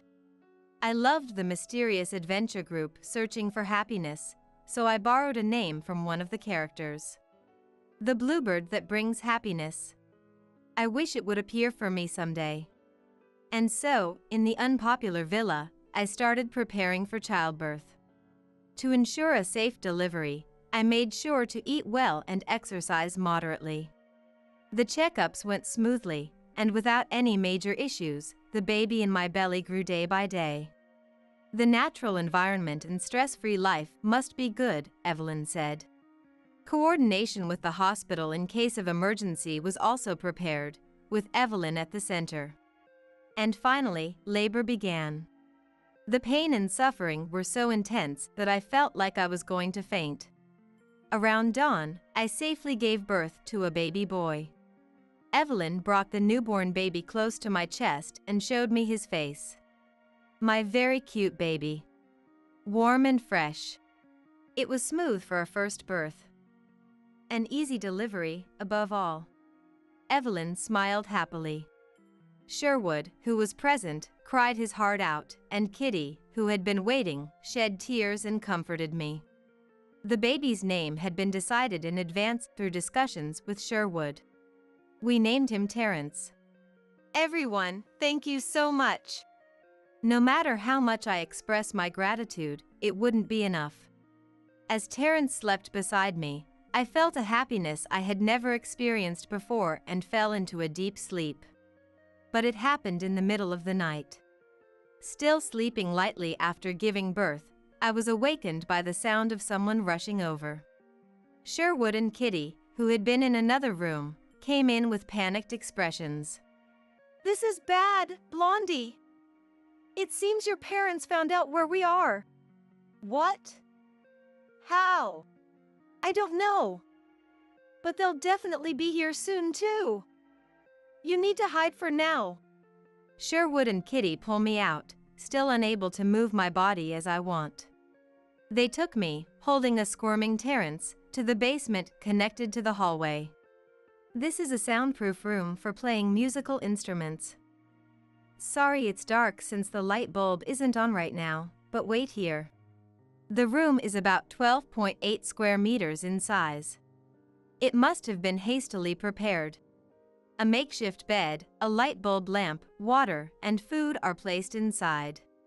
Then, Kitty, who had gone to check the situation outside, returned. This is bad.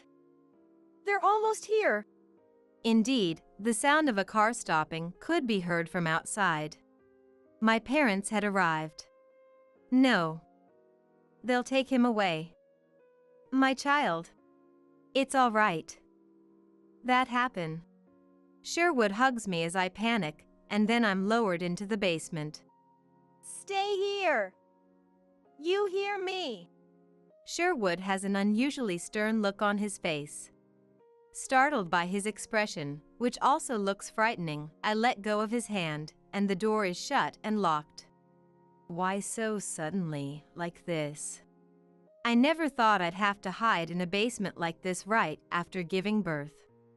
I was about to cry, but Terrence let out a small cry in my arms, so I hurriedly soothed him. That's right, I have to pull myself together for his sake too. Suppressing my agitated feelings, I focused on calming Terrence down. And after about 3 hours, I suppose. Having finished nursing Terrence, I was staring at the door above that still wouldn't open.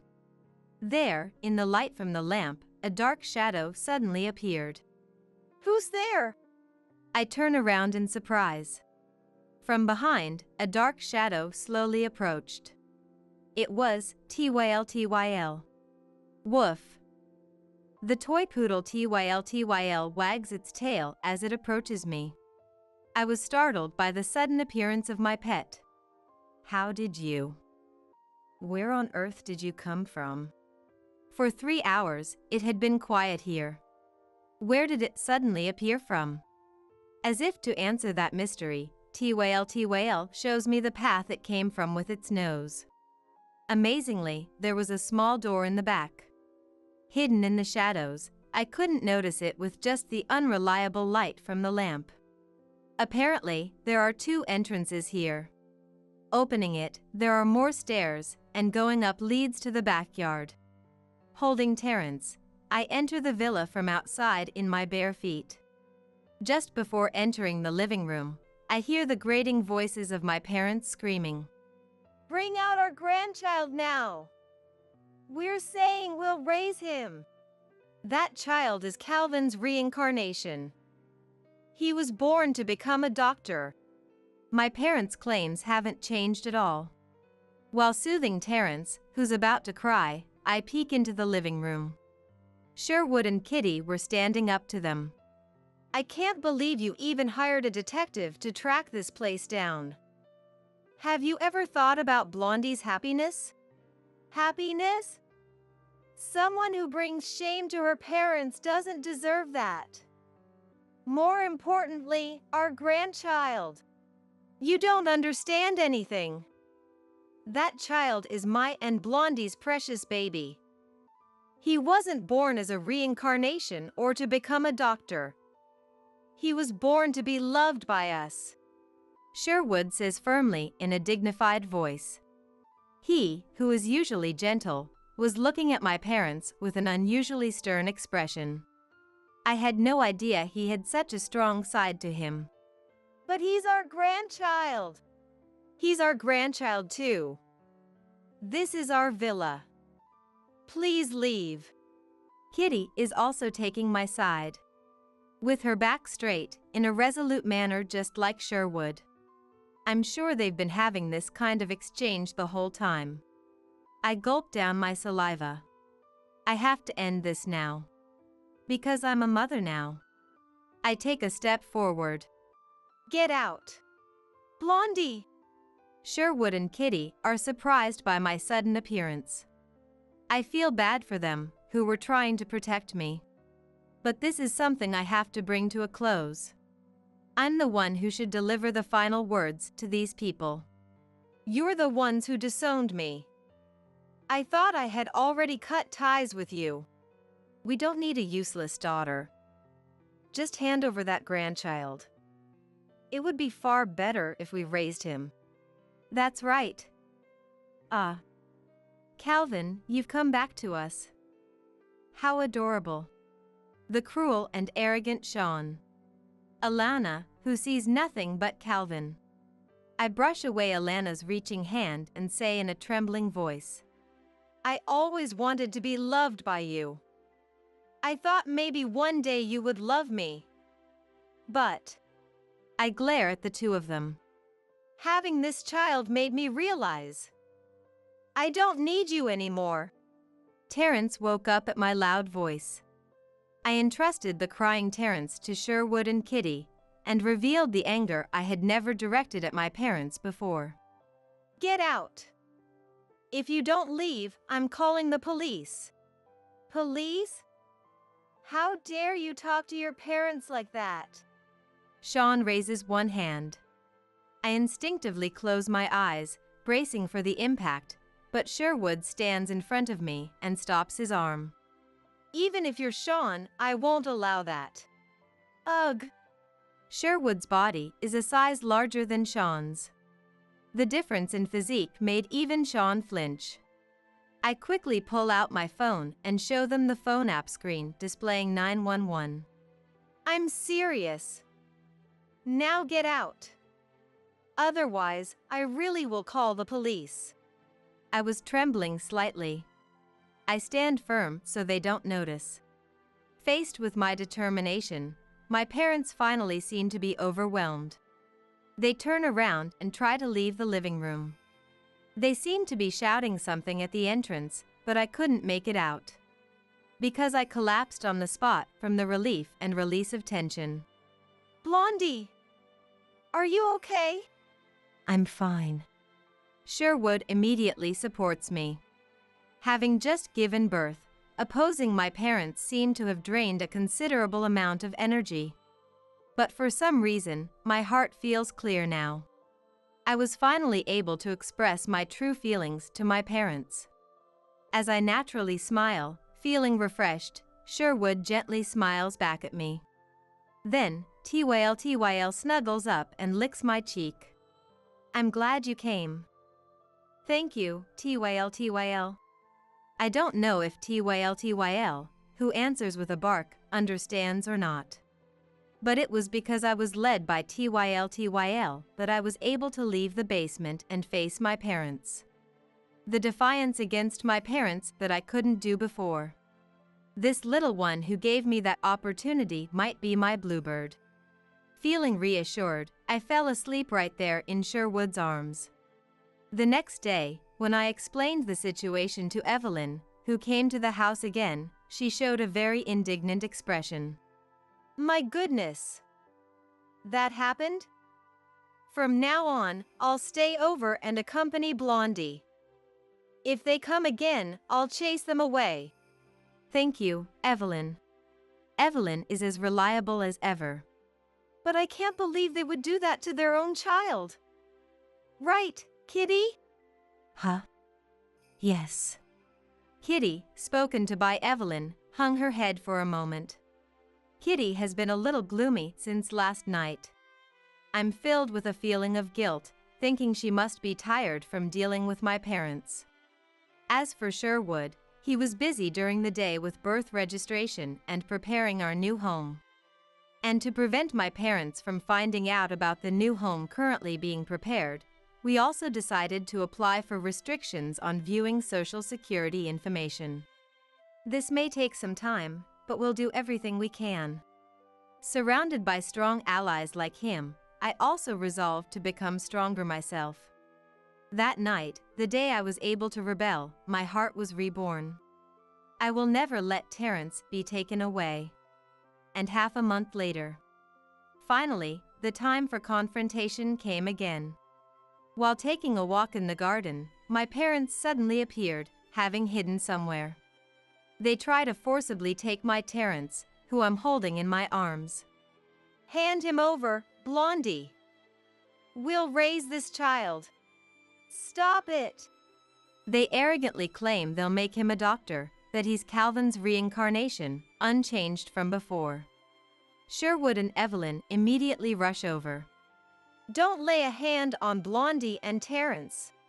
You guys! I just called the police. At the word police, my parents involuntarily let go. I declared to the two of them firmly. Not with the momentum driven by anger like before, but in a calm and clear tone. Stop it. This is kidnapping. Kidnapping! We're just taking our grandchild. I am Terrence's mother. If you take him without my permission, it's clearly kidnapping. A tense atmosphere hangs in the air. Before, I would have simply cowered in front of my parents. But I'm no longer these people's daughter. I've become Terrence's mother. For the sake of my new family, I'll stand up even to my real parents. Having resolved myself to face my parents, who would surely come someday, I had nothing left to fear. Silence fills the area. And then, a police car really does come, so my parents hurriedly flee. As if anyone would actually call them. You ungrateful child! Kitty was filming the whole scene of my parents retreating back as they ran away from afar. Actually, we had discussed gathering evidence the next time the two of them came. This video and the testimony of the police who witnessed it became irrefutable evidence, and the restriction on viewing Social Security information at the government office proceeded smoothly. The people at the office sympathized with me, saying it must have been tough, so the sight of my parents in the video must have been quite unsightly. Watching the video again, I also thought it was disgraceful. I had wished to be loved by these two people. I want to hug my younger self. Then, a month later, we moved into the new home Sherwood had prepared. The large two-story detached house with a garden even has a dog run course for TYL, as I had hoped. It's a lovely garden with a swing where Terrence will surely play someday. This doesn't completely sever ties with my parents, but we were able to put physical distance between us. They no longer know where I live, and I can finally devote myself to raising my child with peace of mind. And the days pass peacefully, though hectic with childcare. Kitty also drops by from time to dote on Terrence. Eventually, Terrence turns 3 and has grown up well. He now spends happy days as a beloved child. Then one day, Sherwood shows me a certain online news article. Hey, isn't this about Blondie's parents? What? On the phone screen was an online news article about a local family doctor in my hometown getting flamed on social media. The trigger for the flaming was a post made on social media with their real name, stating that their medical examinations were too high-handed and lacked compassion for patients. If it had been just that, it would have been a common reputation for a doctor and unlikely to become news, but my parents had the nerve to argue back on social media. The mudslinging exchange that followed became a hot topic on social media and eventually caught the public's attention. Also, regarding reviews on their website, they made the mistake of not responding to good reviews but arguing against bad ones. Their arrogant and haughty attitude seemed to be directed not only at me but also at their patients. They brought the patient's anger upon themselves, caused the flaming, and lost credibility. As I read through the contents of the article, it ended with my parents closing down their hospital. For a small private hospital in town, reputation is everything. They probably couldn't keep going. I'm at a loss for words. Just getting flamed and falling this far, their reputation in the local community was probably not that good to begin with, and they had few patients. That's why they desperately needed a successor to make a comeback. My parents, who had been pushing me to become a doctor since I was little. I don't know what made them act that way, but lately, I think I don't even have to try to understand. They tried to make their children and grandchildren clean up their mess, only thinking about themselves. Sherwood asked me worriedly as I held my head. Sorry, I reminded you of it. Maybe I shouldn't have told you. No. I'm glad I know. Thank you. I no longer worry about my parents. But when I think about those parents, I start to worry about the future.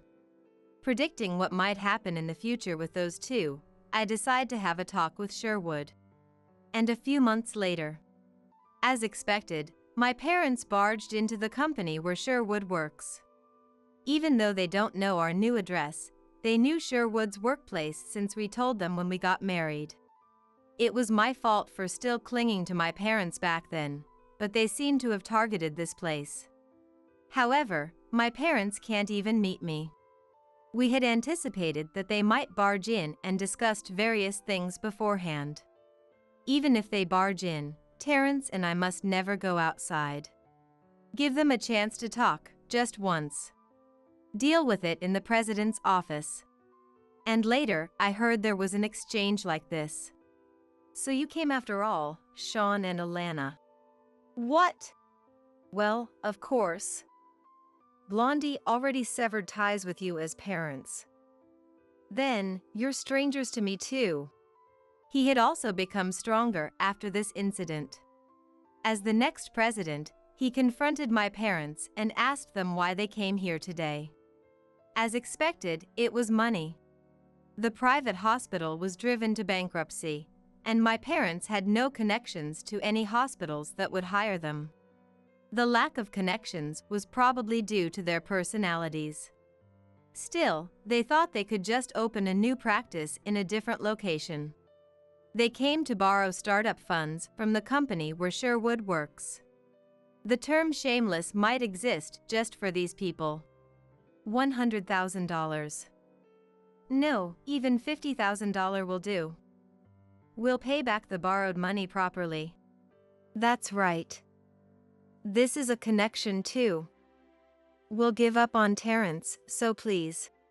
Then Kitty, who had been contacted, arrived. As soon as she burst into the president's office, she said in a strong tone, You two, enough already. We don't have any money to lend you. Have some shame.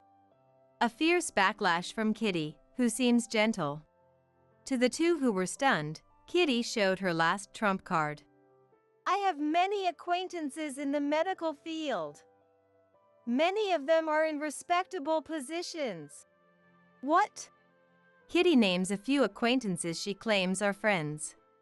Each of them seems to be a well-known figure in the medical world, and my parents' faces instantly turned pale. Their foolish actions and personalities have already been conveyed.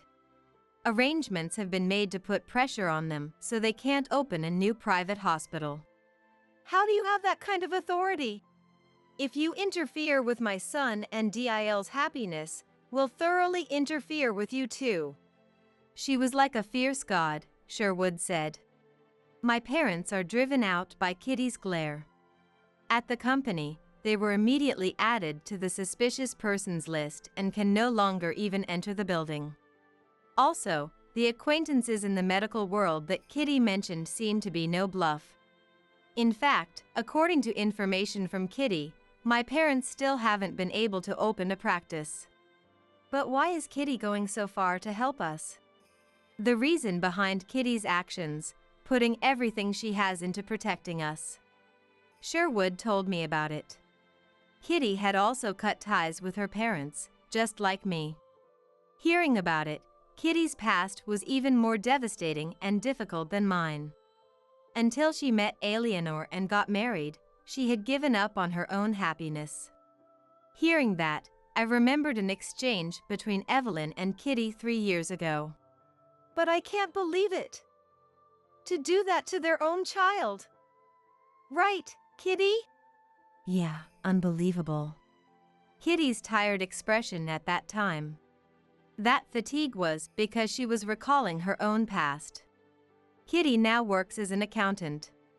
Many of her clients are doctors, so she was able to deal with the situation this time. Also, Evelyn, who helped during the birth, seems to be a well-known figure in the midwife community, and she approached them from there as well. Mom said that by protecting Blondie, she feels like she's saving her past self. So we're the ones who should be thanking you. Oh, Kitty. I realized that many people support me and Terrence here. I thought I should go thank Kitty again soon. Then, a few days later, I learned from Kitty's information that my parents had their medical licenses revoked. It turned out that fraudulent practices at their previous private hospital were exposed by a former employee's report.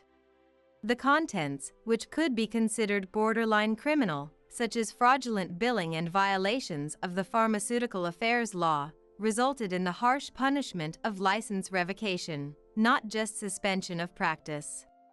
As a result, they were left with a large fine and no longer able to call themselves doctors.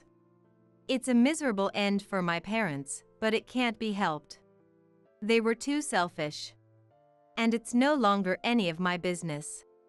I closed my phone after finishing reading the news. I started preparing a meal for my own family.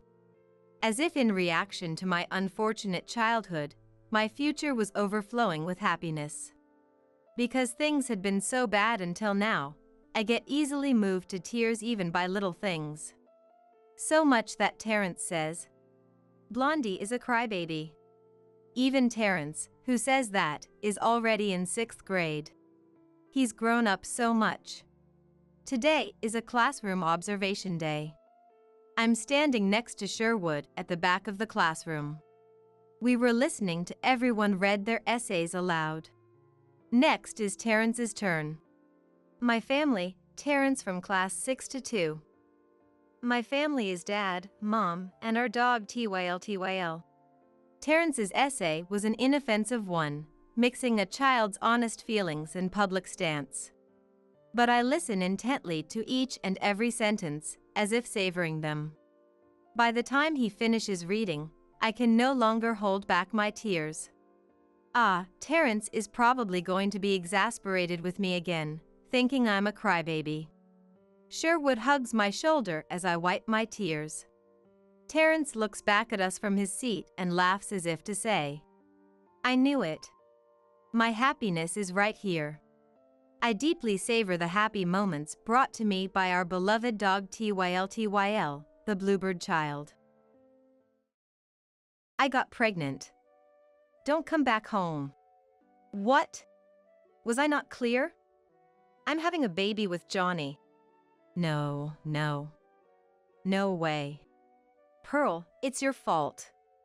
You neglected your husband under the guise of accompanying your mother, so you got what you deserved. Mila said this with a triumphant look. But I, without any disturbance, took the message "don't come back" quite literally. Really? I'd be delighted to.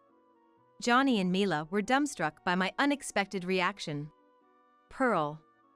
What are you saying? Aren't you angry that I cheated? Well, I was surprised at first, but not angry. Besides, I have a new home now. New home? What's that about? Yes, I have somewhere else to go. I don't need to bother with Johnny, whom I can't trust anymore. Mila can have him. I muttered that to myself. And these two were about to face an incredible disaster. I am Pearl, a 43-year-old working mother in construction. I have had a best friend from childhood, Mila. We've been hanging out since we were little. But in middle school, we became like delinquent friends due to our rebellious natures. That continued until high school graduation, but as we grew up, our lives took completely different paths. I have always hated studying, so instead I worked on self-improvement in my 20s, such as earning certifications. My efforts paid off, and my career got on the right track in my 30s. On the other hand, Mila spent her 20s and 30s partying, believing it is a waste not to. Now past 40, both unmarried. Mila didn't seem too concerned. But I, raised by a single mother after losing my father young, wanted to get married and repay my mother's upbringing. At work, most men close to my age were married. I casually asked my boss if he knew any eligible men. He introduced me to a single man close to my age. That's how I met Johnny. He was 2 years older than me, a construction company president. Serious and dignified. Johnny, who inherited the company from his parents, was work-focused like me. Busy with work and acquiring certifications, he hadn't been much interested in marriage. We clicked over having a lot in common, so we started dating. Within a year, we promised to marry. I told Mila the news. Really? That's great, Pearl. Congratulations. Thanks. Sorry I'm getting married before you. Don't worry about it. Just be happy. Mila seemed genuinely happy for me. Thank you. You must come to the wedding. Sure. I'll look forward to it. After informing Mila, all that was left was preparing for the wedding. Tomorrow, I'm visiting Johnny's family home for the first time. I was in a flutter of excitement. But I didn't know that the happiness would end in a blink of an eye. The next morning, I was getting ready with enthusiasm. What would Johnny's house be like? Though it's his family home, his parents have passed away. It's where Johnny now lives alone. I've always wanted to see his house. But he never invited me. It's quite far from my house, near the foot of a mountain. I planned to drive there, but Johnny offered to pick me up as the house was hard to find. Johnny said shyly while driving. Well, it's quite rural, so don't be shocked. No, I prefer quiet places to busy ones. Is it peaceful countryside? I'm really excited. I tried to lighten the mood, however. Johnny looked hesitant. It seemed like he wanted to imply don't expect too much. But to me, it's where my beloved one lives. The thought of seeing that was exciting. We drove over an hour after entering the neighboring town. We entered a dark bamboo grove, far from a peaceful pastoral scene. The car stopped in a place that felt like a creepy, abandoned area. We're here. This is my house, Johnny said, and where he dropped me off was a garage surrounded by debris. In front of me was an old house, probably over 100 years old. So this is your... Yes, this is my house. It's quite old, but it's well built, Johnny replied. I stood gaping, looking around every corner of the house. The property was large, but I naively thought that after marriage he would move out. However, Johnny's next words shocked me. Well, come on in. This is the house we'll live in together forever, so don't be shy. What? Living in this house forever after marriage? I asked Johnny, feeling faint. Are we going to live here? It's nearly 2 hours by car from my office. Pearl, you can quit your job after we're married. My earnings are enough for us to live on. I was stunned by Johnny's unexpected words. We had discussed our jobs, but he never mentioned wanting me to quit after marriage. Why? I told you I love my job. Why decide I should quit without discussing it with me? Even when I questioned him, Johnny looked puzzled and answered. Isn't it common sense for a woman to become a housewife after marrying a well-off husband? My mother did the same. I thought we had a mutual understanding without saying. I stood there, dumbfounded. I hadn't expected such an old-fashioned mindset in this day and age. From here, not only my company, but also my mother's house was far away. I currently live with my mother, and moving so far would be inconvenient. I was planning to discuss these things, but my mind went blank and I couldn't find the words. The house, indeed old and sturdy, had crumbling walls in places, and the floors creaked. The shower and toilet were outdated, and with few rooms, it would be inconvenient if we had children. Could I really live in this house forever? Seeing my anxious face, Johnny tried to calm me. Don't worry. It might take some getting used to at first, but the charm of an old, antique house is great.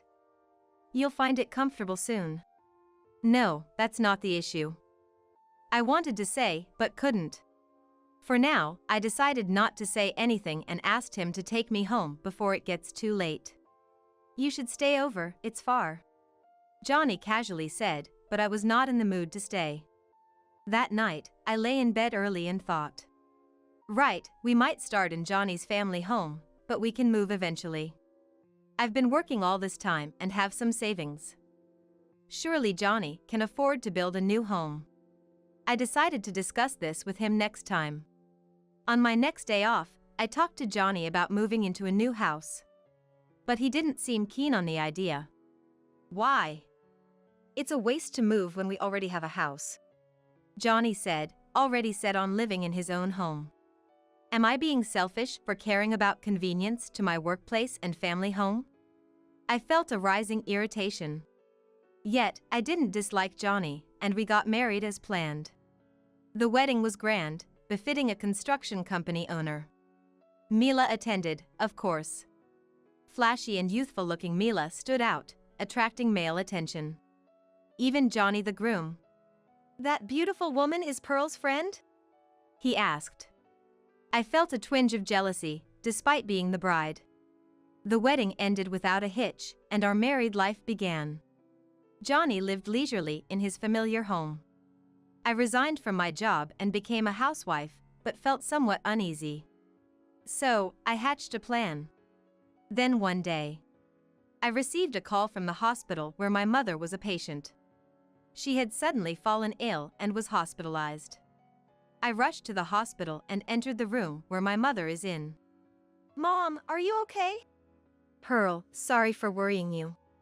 My mother replied, looking very unwell. According to the doctor, her condition wasn't good, and she needed a long-term hospital stay. I returned home to take care of my mother for a while. Then, I packed my things and told Johnny that I'd be away for some time to accompany my mother. But Johnny didn't seem too concerned about her. Ah, I see. Well, take your time, he said casually. I frowned at Johnny's reaction.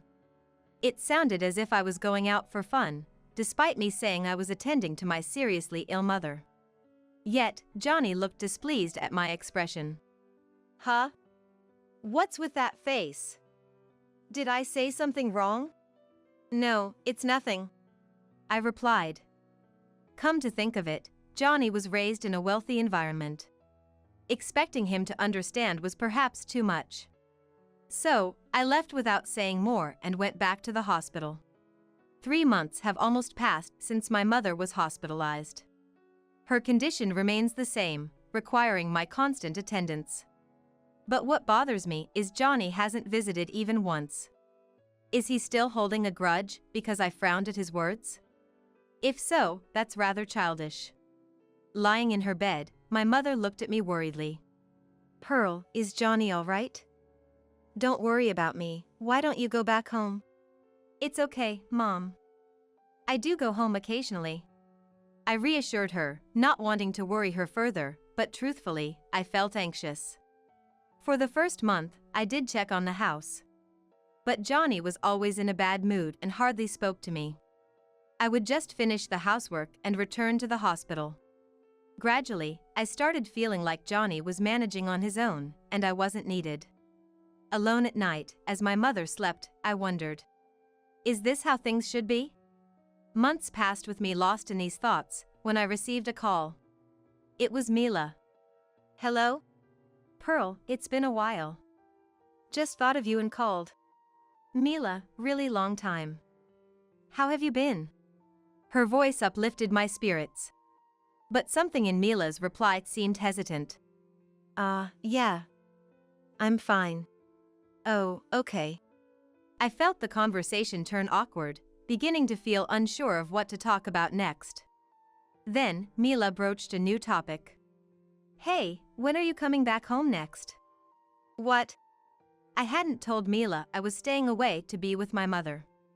Her question took me by surprise. But since she reached out after so long, I recovered myself and asked her back. What's up, Mila? Did you call for something specific? No, nothing. Just wanted to hear your voice. As Mila spoke. Hey, Mila! A familiar male voice called out in the background. Mila gasped. Oh. And hurriedly ended the call. That voice. Could it be? A chill ran down my spine. It's been over 3 months since I stopped returning home. A bad feeling crept over me, and I decided to go home the next day. And the next day. After the morning rounds at the hospital, I hurried to my house. It was Sunday, so Johnny should be home. When I arrived, a bright red sports car occupied my usual parking space in the garage. That car seemed familiar. Entering the house, I saw stylish high heels in the entrance. I was right about my suspicion. Johnny! Are you here? I shouted from the entrance, and Johnny emerged, looking surprised. Pearl! Why are you back suddenly? You should have told me you were coming. Why? These shoes in the car in the garage, they're Mila's, aren't they? Yeah, Mila just happened to stop by. Johnny stammered, clearly flustered. Then, Mila appeared, dressed in a baggy overalls dress. Idiot! Don't come out! Johnny scolded her, but Mila didn't seem to care. Why? It's not like it's a secret. We had to talk about it eventually, she said defiantly. Mila stood there boldly, not showing any remorse. Her outfit was unusually simple for her, a long dress covering her ankles. It looked almost like a maternity dress. As I pondered, Mila revealed a shocking truth. I got pregnant. Don't come back home. What? Did you not hear me? I'm pregnant with Johnny's baby, she exclaimed. No way, really? Standing aside, Mila blurted out while Johnny, with a sigh, just great, kept his gaze downcast. Perhaps Johnny wished to have this conversation in a more composed state. Pearl, it's your fault. You were neglecting your husband under the guise of accompanying your mother. You brought this on yourself. Mila said this with a triumphant look. But I remained calm and collected. Seeing my calm demeanor, Mila said with puffing up her cheeks. What's with the act? I heard you don't even like this house. That's fine by me. Old as it may be, the property's spacious, the neighbors aren't nosy, and above all, Johnny's kind and wealthy. What more could I ask for? Johnny, buoyed by her high opinion of him, suddenly changed his awkward expression. When I first saw Mila at the wedding, it was love at first sight. So I figured, why not live with Mila instead of Pearl, who doesn't even like this house?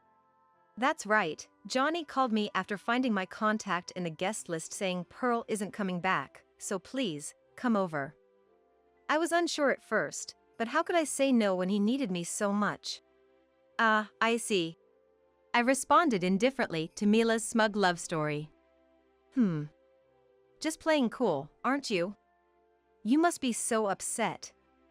But let me remind you, Johnny's baby is growing inside me. Don't bother coming back here. With that, I decided to graciously accept her invitation with a smile. Really? I'd be delighted to. My unexpected reaction left Johnny and Mila dumbfounded. Pearl, what are you saying? Aren't you angry about my affair?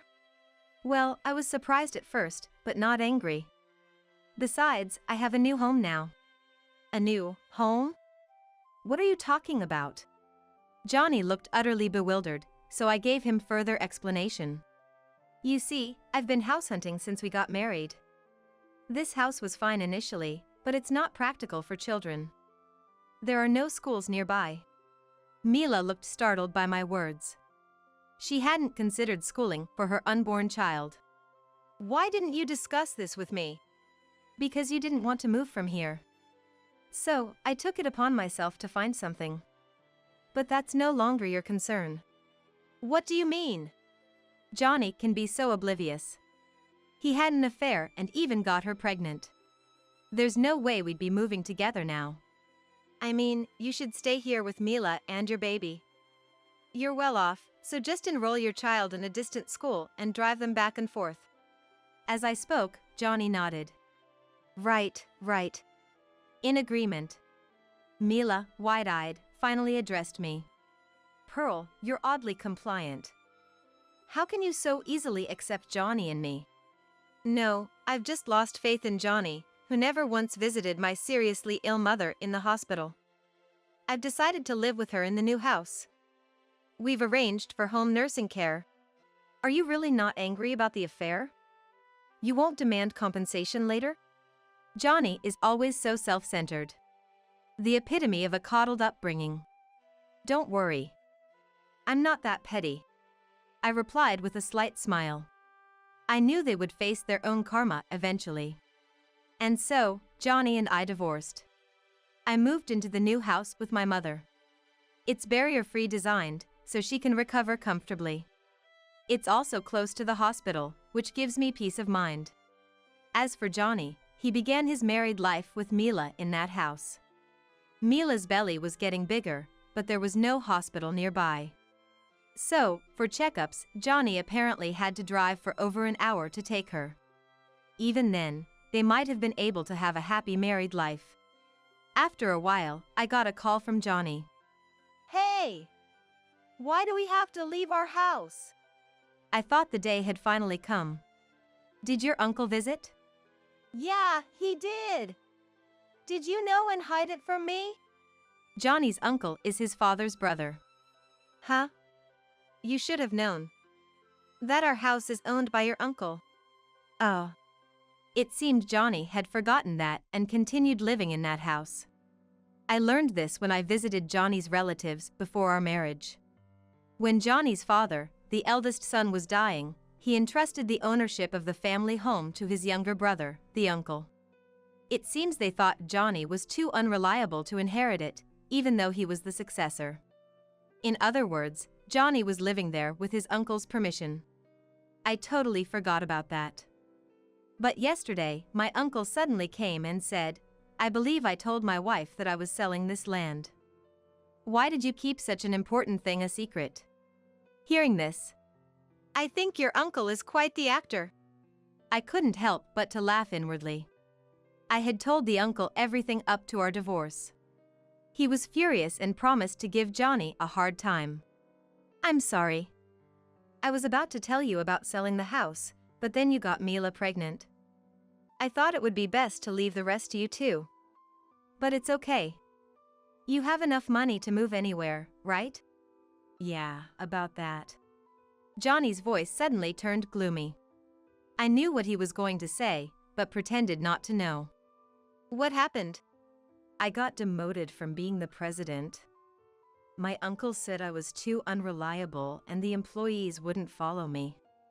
He told me to start over as a regular employee. So my salary is less than half now.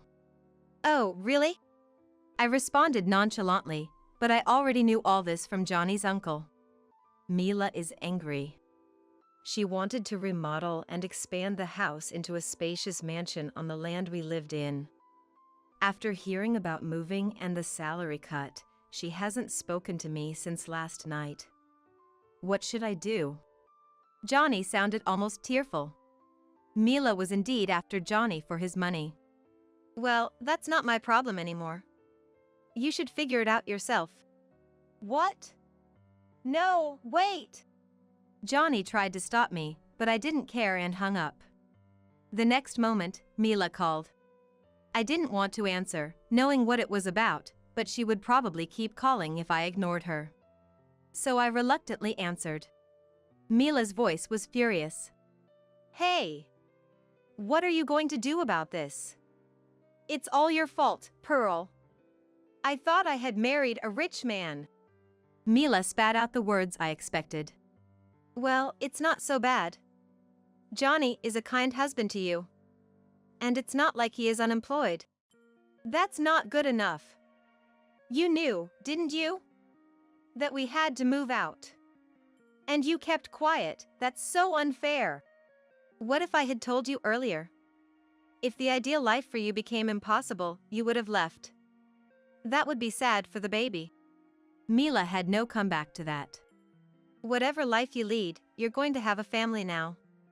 You need to do your best. I said just that and hung up again. I had no resentment left for losing Johnny. I just realized I had a poor judgment of men. Forced to move, Johnny and Mila apparently moved into Mila's parents' house. Though her parents were angry about Mila marrying Johnny, who took me away, they warmly welcomed them for the sake of their coming grandchild. Then, years later, Johnny and Mila, with their child, came to see me. I hadn't told them where I moved, but they had seen me in town and followed me to find out where I lived. I wondered why they went to such lengths. Pearl, are you there? Actually, I came by because my child's kindergarten entrance exam results were announced today, and we were in the area. Mila barged into my house with her affected tone. Even as a mother now, she still sports flashy makeup and fashion. I didn't really want to see her, but fearing what she might say if I acted coldly, I responded. You haven't changed. So? How did it go? I wasn't interested in Mila, but knowing she'd start something anyway, I asked. Listen to this. My child got into the best kindergarten in the area. Ah, so you came all this way to tell me that? Well, congratulations. She clearly came to boast. That's right. My child takes after the father in intelligence and, thanks to resembling me, made a great impression at the interview. Mila droned on with her bragging. Oh, is that so? Good for you. I replied sarcastically, to which Mila, disliking my tone, glared at me. Despite someone's doing, we're happily living as a family now. Having a marriage and a family is wonderful, isn't it, Johnny? Yeah, that's right. Johnny, who had been silent behind Mila, finally spoke up. Their son, indeed resembling Mila, glared at me with a proud expression. He seemed to have inherited Mila's high pride too. Speaking of the top kindergarten. Ha ha ha. Single woman like you wouldn't know about kindergartens, right? It's Nakatani Kindergarten nearby. Mila scoffed at me, so I quickly retorted. What? Who's single? I'm remarried. At this, both Johnny and Mila looked shocked. You're kidding, right? Isn't this your childhood home with your mother? Yes. I have my husband living here with me. As I said this, my husband Barrett appeared. Guests? Please, come in. Ah. You are. Seeing Barrett, the two of them exclaimed in surprise. Recognizing them, Barrett responded in a reminiscent tone. Ah, you must be Christie's parents from the other day's interview. The interviewer, was it? Yes, sorry for the late introduction. I'm Barrett, principal of Nakatani Kindergarten. Are you friends of Pearl? Thank you for your support on behalf of my wife. Hearing Barrett was the principal, they froze. Wait, the principal is Pearl's husband? Indeed. Who would have thought someone like you would marry the principal of a prestigious private kindergarten? How did you meet? Mila sneered at me. Unlike the old days, I've worked hard on myself. A woman like me. I didn't deserve to be mocked by Mila now. We met at work. My company was contracted for the kindergarten's reconstruction. Yes, I was attracted to her hard work, so I initiated our relationship. Barrett said with a shy smile. Oh, that's right. Barrett, let me introduce them. This is my ex-husband, Johnny, and his wife, Mila, who took him from me. You're making us look bad. That's right. What are you saying in front of the child? Both were flustered, facing the principal of their child's soon-to-be kindergartner. It's a prestigious kindergarten with strict family backgrounds. Knowing their complicated family circumstances might be a problem. Mila timidly asked Barrett. So, about the enrollment. Barrett's expression turned stern for a moment but then softened. Let's see how your child does in our environment first. So, our child can enroll? Johnny and Mila looked relieved. However, they didn't realize how challenging life in the kindergarten could be. Life at the kindergarten turned out to be a disaster for Johnny and Mila. Because in our school, parent connections are strong. Even a hint of bad reputation spreads quickly. So, the rumor that Mila stole the principal's wife's ex-husband spread like wildfire. Since it's a gathering of parents who are serious about their children's education, such rumors quickly isolated Johnny and Mila among the other parents. The parents' behavior negatively impacted the children. Innocent Christy ended up isolated from his friends, crying every day. "I want to quit kindergarten." It was sad to see. Eventually, they had to leave the kindergarten, and Johnny's family disappeared from our lives. Later, Barrett heard from another kindergarten principal. Johnny's family had moved Christy to a public kindergarten. However, with many locals there, similar rumors spread. Johnny and Mila gradually found it uncomfortable to stay in the area. Before long, they left Christy behind and went somewhere far away. Recently, Mila's parents have been taking Christy to and from kindergarten and attending events. They're friendly with the neighbors, ensuring Christy can attend kindergarten comfortably, mindful of others. Previously indulgent, Mila's parents seem to have given up on Mila, focusing on raising Christy instead. I was worried about Christy, but hearing this from Barrett, I felt relieved. Some time later, Mila's parents came to apologize for everything. We're truly sorry for the late apology. We wanted to bring Mila, but she absolutely refused. Is Mila at home? I was surprised, having heard Johnny and his wife were missing. According to her parents, Johnny and Mila got divorced, being unable to cope with poverty. Mila returned home alone. But Christy doesn't see her as a mother and ignores her at home. Time passed, and I gave birth to my first child, a daughter, at a local hospital. I made many mom friends. Though I lost a childhood friend, I look forward to spending time with moms in similar situations. Barrett took paternity leave and is being a supportive father. This might be my happiest time. No, I shall continue enjoying parenthood, blessed with a good family and friends. Like my mother, a single mom, I want to shower my daughter with love. Even if I once went in the wrong direction, I'll trust my daughter, family, friends, and more importantly in myself. I vow to live strongly as a mother. Being a husband's housekeeper, and if you defy, I'll divorce you. That's what Tyler, who stole my black card and went on a spending spree, threatened me with. Taking advantage of my being at work, he's off gallivanting on overseas vacations. I can't stand being mocked by such a ridiculous man. Sure. At my wit's end, I dismiss a call from Tyler and set out to enact a terrifying plan of revenge. My name is Harper. A former actress, I was a star who swept the nation. Having appeared in international dramas, I was once reported overseas as captivating men around the world. My popularity back then was extraordinary. My retirement from the entertainment world came about when I married Tyler, my then manager. He was my rock, skillfully supporting me as I tirelessly traveled the globe. He took care of everything, from my health to my personal life. Even after leaving showbiz, he's been a great help with the business I'm currently handling. Now, we collaborate and run a company related to apparel. I retired from the entertainment industry to marry him, and that was 10 years ago when I was 21. At the height of my fame, my retirement announcement had the media swarming my house daily. Even fanatical fans showed up. Every day, I received letters begging me not to quit, and my departure even caused a societal stir. Rumors and various media coverage abounded, but Tyler and I, oblivious to public opinion, married at the peak of our happiness. Everyone around me supported this decision.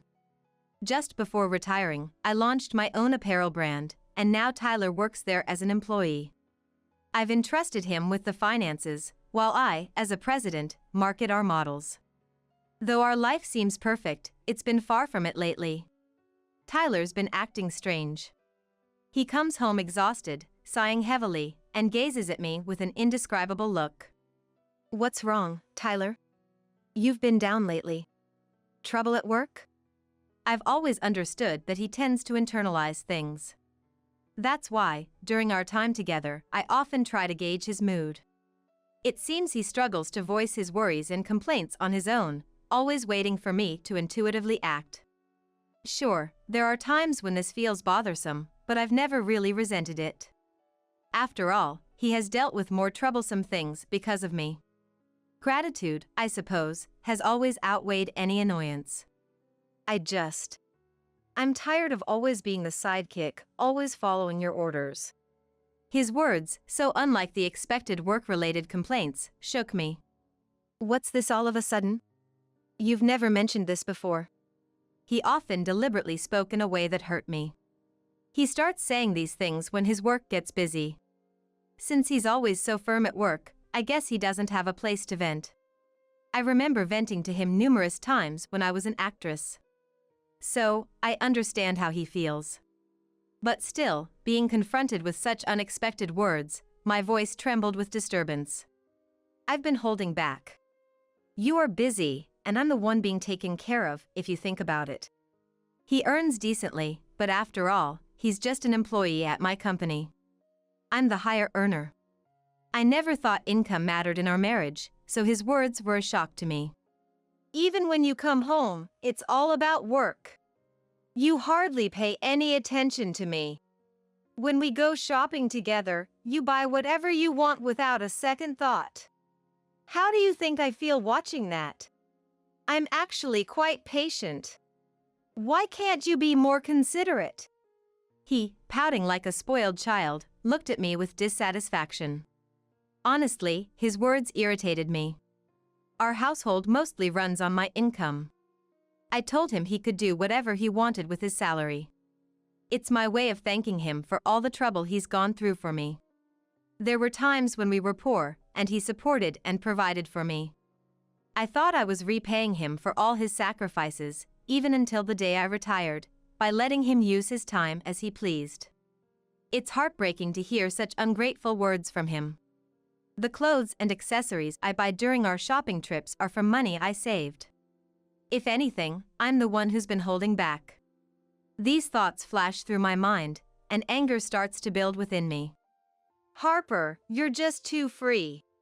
I want more time off, and I'd like to travel leisurely. The job at the company pays well but leaves no time. I joined your company specifically to ease your burden. Don't I deserve some gratitude? Instead of prioritizing your time, give me some time to rest too. When I retired, he chose to continue in the entertainment industry as a manager, staying behind while I left. But when my business started taking off after we got married, Tyler changed his mind and wanted to be my support. If I join the company, you won't be lonely, right? I want to be there for you, Harper. Since I wanted to spend more time with him, I agreed to let him join our company. I never asked him to join, so why am I being treated like this? Isn't this life enough? Isn't he being too selfish? While I was pondering this, he made a proposal that felt like a final blow. Hey, my parents are turning 60 soon. Can I take some time off for their celebration? That's all I ask. No more demands from me, but I'll need 2 weeks off. I want to take them on an overseas trip. They've never been to Mexico, and I want to show them the delicious food and beautiful sights there.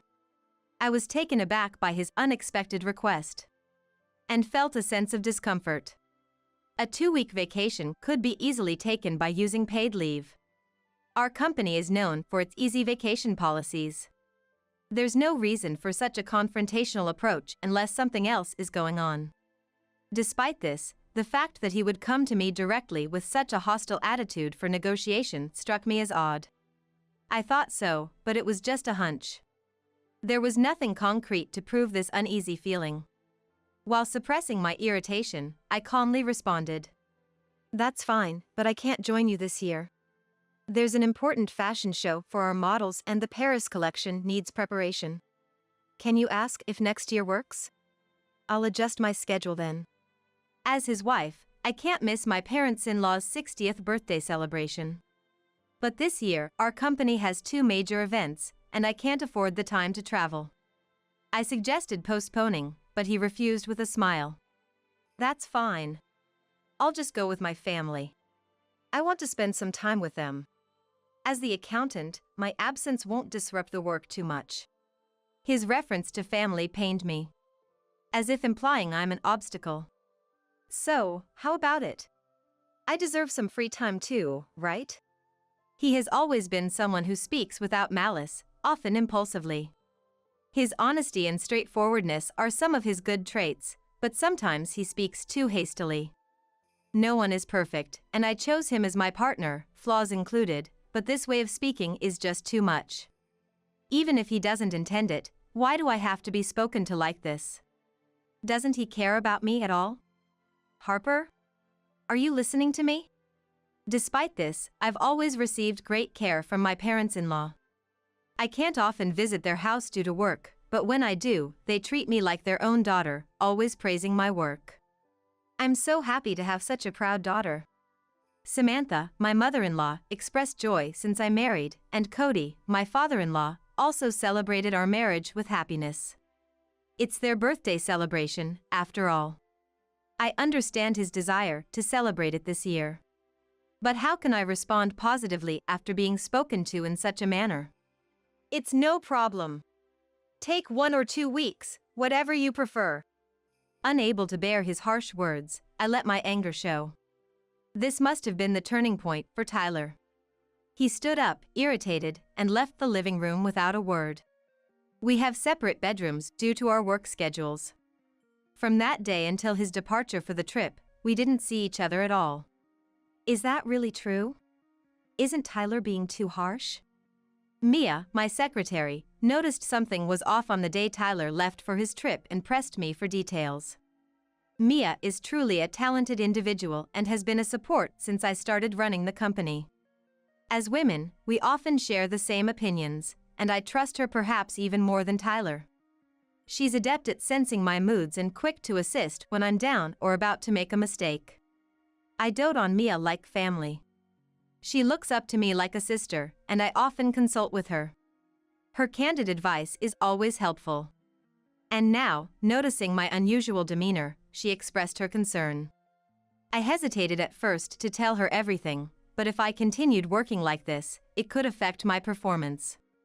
I decided to confide in her about everything that had happened up to today. She furrowed her brow in anger as I spoke. If I were his wife, I'd have spoken up firmly. I've always thought this, but Harper, you're too lenient with him.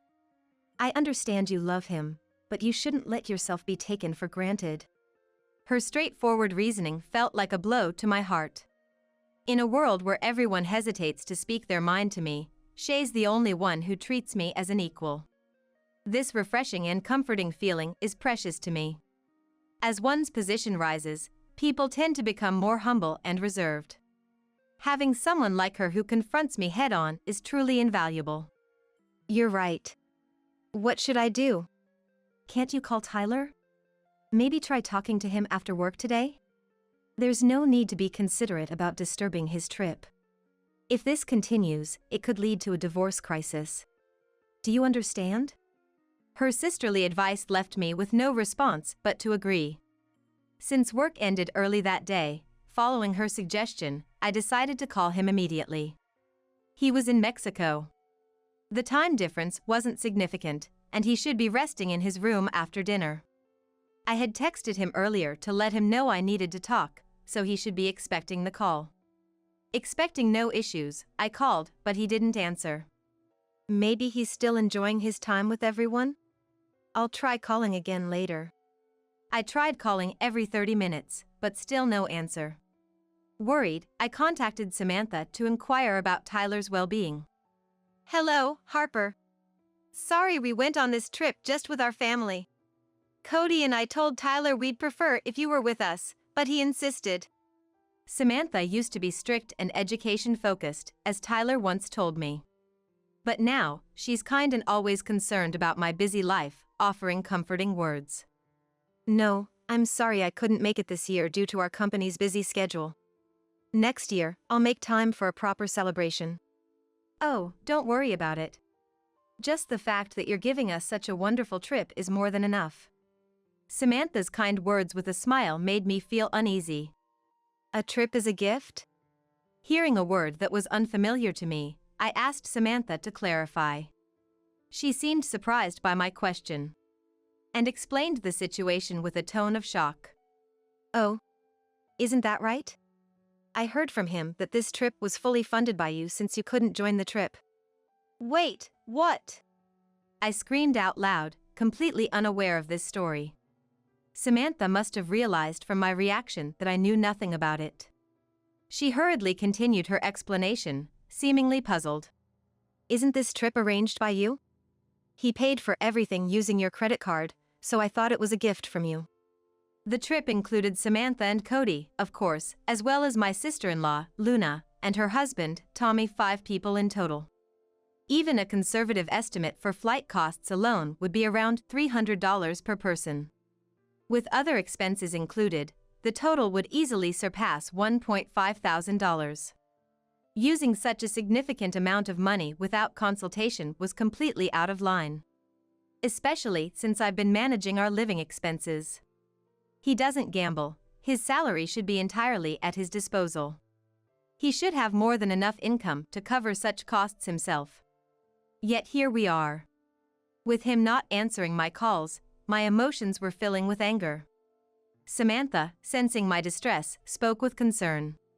Harper, are you okay? We'll repay the full amount later. Tyler wanted to cover all the travel expenses, which felt odd to us. Cody and I were planning to visit you later, since we haven't seen you in a while. This trip might have been orchestrated under unbelievable circumstances. Samantha thought, and with a tone of concern, she spoke to me considerately. You are not at fault. Please use that money for your enjoyment, as it's also a celebration for you. I'll make sure Tyler takes care of the bill. Could you tell me more about how this trip was planned? I wondered what he was up to, not answering my calls. This trip must have been meticulously planned months in advance. He was using me, capitalizing on my ignorance. Such thoughts began to emerge at that moment. Then, as I heard more from Samantha, I learned a shocking truth. The trip was initially proposed by Luna and Tommy. Incredibly, it wasn't Tyler who suggested this, but Luna and Tommy, who always nitpicked at me. Tommy, an executive at a rival company. Tommy, looking down on me for being a female CEO and considering our companies our rivals, always seemed displeased when we met. Luna, always full of pride, had a grip on Tyler even before our marriage, and he couldn't stand up to her. It seems they didn't like him showing me any affection. It seems they disliked the affection Tyler showed towards me. Even though they conveniently used him themselves, they couldn't stand him being even slightly nice to me. Both Luna and Tommy, always competitive, disliked me, and I tried to keep my distance from them. However, they targeted me and persuaded Tyler to plan this trip. It's likely that his aggressive confrontation with me that day was instigated by Luna and Tommy. They probably wanted him to create a situation where I would be the unwanted one, as they thought they couldn't enjoy themselves with me around. They chose a day when they could make me an outcast and brought Tyler along to provide the funds. I'm so sorry, I didn't know anything about this. Tyler told us not to contact you directly because you were busy. Samantha apologized. If Samantha, Cody, and I, unaware of the plan, had communicated, the plan would have been exposed, potentially straining my relationship with Tyler. To prevent this, Samantha and Cody were instructed to restrict their actions. To prevent any disruption of their plan, it was necessary to impose certain restrictions on Samantha and Cody beforehand. For them, unaware of how busy my work schedule was, Tyler's advice was taken as an absolute directive. They adhered strictly to his words, deciding to thank me only after they returned from the trip. Harper, did you give Tyler a credit card or something? He was making payments with a black card I've never seen before. What? Samantha's frantic behavior suggested that Cody was also listening and had a question for me. The moment Cody mentioned the black card, I hastily checked the contents of my safe. The black card he referred to was the important credit card used for company expenses. Only Tyler and I, who knew the safe's password, could access it.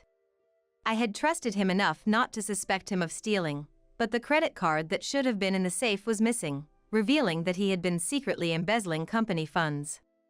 As the accountant, he could freely manipulate the records.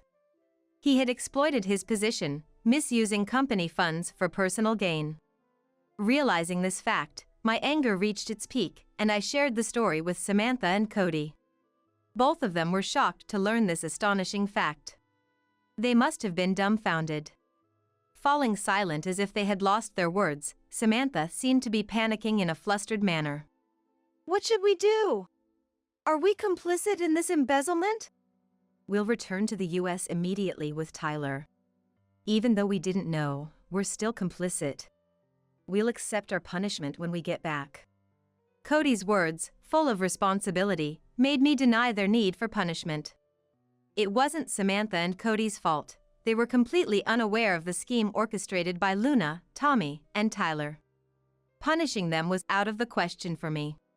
Cody, that's unnecessary. You two were deceived by Tyler and knew nothing. You're not at fault. But I can't let them get away with this. Can you help me with something I'm planning? Sure. I've been ignoring what Tyler has been doing all this time, and that was my mistake. He's been making a fool of me, thinking an apology would suffice if he got caught. This isn't just a marital issue, it's a company issue. I need to teach him a lesson. All right. We'll help with anything we can. With this, I laid out a revenge plan to them. I was surprised at my own capacity for such a scheme, but my affection for Tyler had clearly ended. Filled with hatred and anger, I revealed my terrifying plan, initially bewildering Samantha and Cody. However, realizing their responsibility as parents, they made a decision. They agreed to my plan, choosing to be my allies in this matter. During this discussion, Tyler unexpectedly called me. I ended the call with Samantha and Cody to answer his call. What's up? Having a family trip and still wanting to talk about something important? His sarcastic words only increased my irritation. You took your time to call. What were you doing? Just having some drinks at a bar with Mom and the others. This confirmed his lie. I had just been on the phone with Samantha and Cody, and there was no noisy bar in the background. Moreover, there was no reason for them to lie to me. Likely, Tyler was out drinking with Luna and Tommy. His words, so dismissive of our time and relationship, confirmed my feelings had completely cooled. Oh, is that so? By the way, Tyler, you haven't been doing anything with the company's expenses, have you? He was clearly startled by my sudden question. What's this all of a sudden?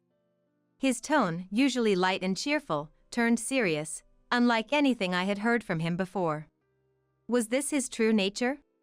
His change in tone, seeing me as an adversary, prompted me to respond firmly. I was just wondering, considering an audit is coming up soon for the company. You're suspecting me? His defensive response to a simple question indicated his guilt. His poor reply made me laugh involuntarily. What's the matter? I was just worried and asked, and now you think I'm suspecting you. Did you do something wrong? Nothing like that. But hey, when I get back home, the house isn't going to be a mess, is it? Suddenly changing his demeanor and trying to switch the topic, his actions became even more suspicious. Why couldn't he realize that such behavior only made him more suspect? I was almost impressed by his lack of intelligence. What do you think? I'm busy with work, too. Stop it. I hate the idea of coming back to a dirty house with bugs and stuff, you know?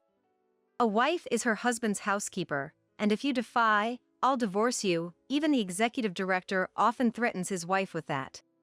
I might have to do the same. You wouldn't like that, right? So, keep the house clean. I had never seen he and the executive director being friendly. What he was saying now was probably his true feelings. But, perhaps aware of his weaker position, he used someone else as a shield, making me sigh in exasperation at his patheticness. Sure, I'll be careful. There was no need to continue the conversation with him. He was completely underestimating me. Using company funds and embezzling. I could have him arrested for embezzlement. I won't show mercy, even to my husband. But that alone wouldn't satisfy me. After hanging up with him, I immediately made a call to a certain place. The next day, as I was busy preparing for a fashion show, I received several calls. Of course, it was Tyler. I noticed his calls late at night, while I was out for a certain reason. Fortunately, Mia was with me, so she drove while I answered his call. You're late. What have you been doing? His rough tone, heard through the speakerphone, surprised both Mia and me. Just work, what else? Harper, did you do something yesterday? Something? What do you mean? Don't play dumb. Tell me the truth. What did you do? Tyler was in total panic, and in the background, I could hear several Mexican men confronting Luna, Tommy, and Tyler. It sounds noisy. What's happening? It's nothing. He suddenly became flustered after shouting. Realizing he'd be at a disadvantage if he spoke out, he struggled to find the right words. His behavior was so bizarre that I decided to explain the situation to him. It was time for him to taste true despair. Too bad. You were supposed to be enjoying a lavish time in Mexico, but now you've woken up from that dream overnight, right? But it's your own fault for misusing someone else's money. Did you do something, Harper? While he was reacting strangely, I explained what I had done the previous day. I contacted the president of the credit card company I had a contract with. Despite the late hour, the president, always grateful for my patronage, agreed to suspend the company's credit card early in the morning. If a credit card is misused, the company doesn't have to pay the shop, so the shop bears the full loss. However, this time, since the payment was supposed to be made in full at the hotel checkout, Tyler, unable to use the stopped card, was now stranded and being questioned at the hotel reception. Tyler, Mom and Dad have already checked out. The cab they reserved took them away, so there's no one to pick you up. Luna, cornered, desperately asked Tyler what to do. Hearing this, he became even more panicked and turned his anger towards me. Doing such a thing, you think you can get away with it? Are you okay with us getting divorced? Please do. In fact, I prefer a divorce from a husband who embezzles company funds. I've already spoken to the lawyer, and will proceed with the divorce proceedings. He, flustered by my unshaken demeanor, realized his mistake. I've been silent about everything you have done so far. There was truth in him supporting my work, and I was grateful to him. But I've reached my limit. But, realizing his dire situation, he pathetically acknowledged my fury. The reception, relentlessly demanding payment, showed no mercy. He, relying on an interpreter, couldn't speak Spanish at all. Listening to this, I had an idea and suggested to him to pass the phone to them. Nobody there speaks Spanish, right? Can you let me talk to them? I'll explain for you. Will you help me? I'm glad to switch. Thinking that I had changed my mind after his apparent regret, he quickly handed his mobile phone to the hotel reception. I explained the situation to the reception in Spanish, and they quickly understood. To ease any concerns, I got their contact information, which Mia noted down. They happily agreed to cooperate with my deal. After talking to me, they returned the phone to Tyler. What happened? Did you sort it out? Yes, I took care of it. Now it's up to you guys to manage. Really? You're a lifesaver, Harper. I love you. With that, he was called back to the reception. Unaware of our conversation, he ended the call and followed them. Are you okay? This might turn into a big problem. Just perfect. It's the right kind of hell for them. An hour later, as expected, Tyler called many times. When I answered, he was in a pathetic state. What's going on, Harper? What is this place? He showed me a video call of a slum street. Tyler, Luna, and Tommy had been taken to the slums and stripped of all their belongings. The fact that they ended up in one of Mexico's most dangerous slums was unexpected. The receptionist had told me. I was a fan of Harper. I'll arrange the punishment, leave it to me. But I never expected it would be this place. I laughed out loud at the location, far beyond my expectations. Lucky you. Still alive in the most dangerous place in Mexico. It's a miracle you're alive. That's impossible. Wait, Harper. What do you mean? Explain, and come to help us right now. From the video call, it was clear they could hear my voice. The homeless people surrounding them were causing a commotion. You were causing trouble for Harper. It's your fault. You three should reflect. Samantha and Cody appeared on the call, surprising Luna and the others. Mom and Dad, what are you doing? Harper's acquaintance flew us back on a private jet to the US, and Harper came to pick us up. We knew you were trying to trap Harper.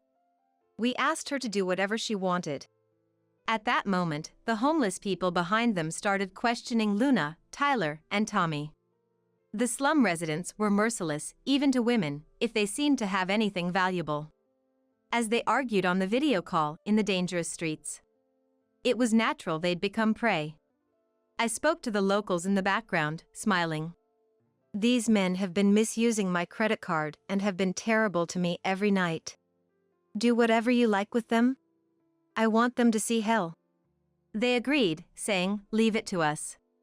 The call ended abruptly, likely because the phone was taken. Since then, they have been living in fear in the slums. Treated poorly by the locals and unable to afford a return to the US. They were effectively trapped abroad. I confirmed the events with the hotel reception afterward. Their acquaintance, apparently a boss in the slums, agreed to take care of Tyler and the others in exchange for a treat of fine liquor. The agreement was made on the condition that they'd be safe from life-threatening situations.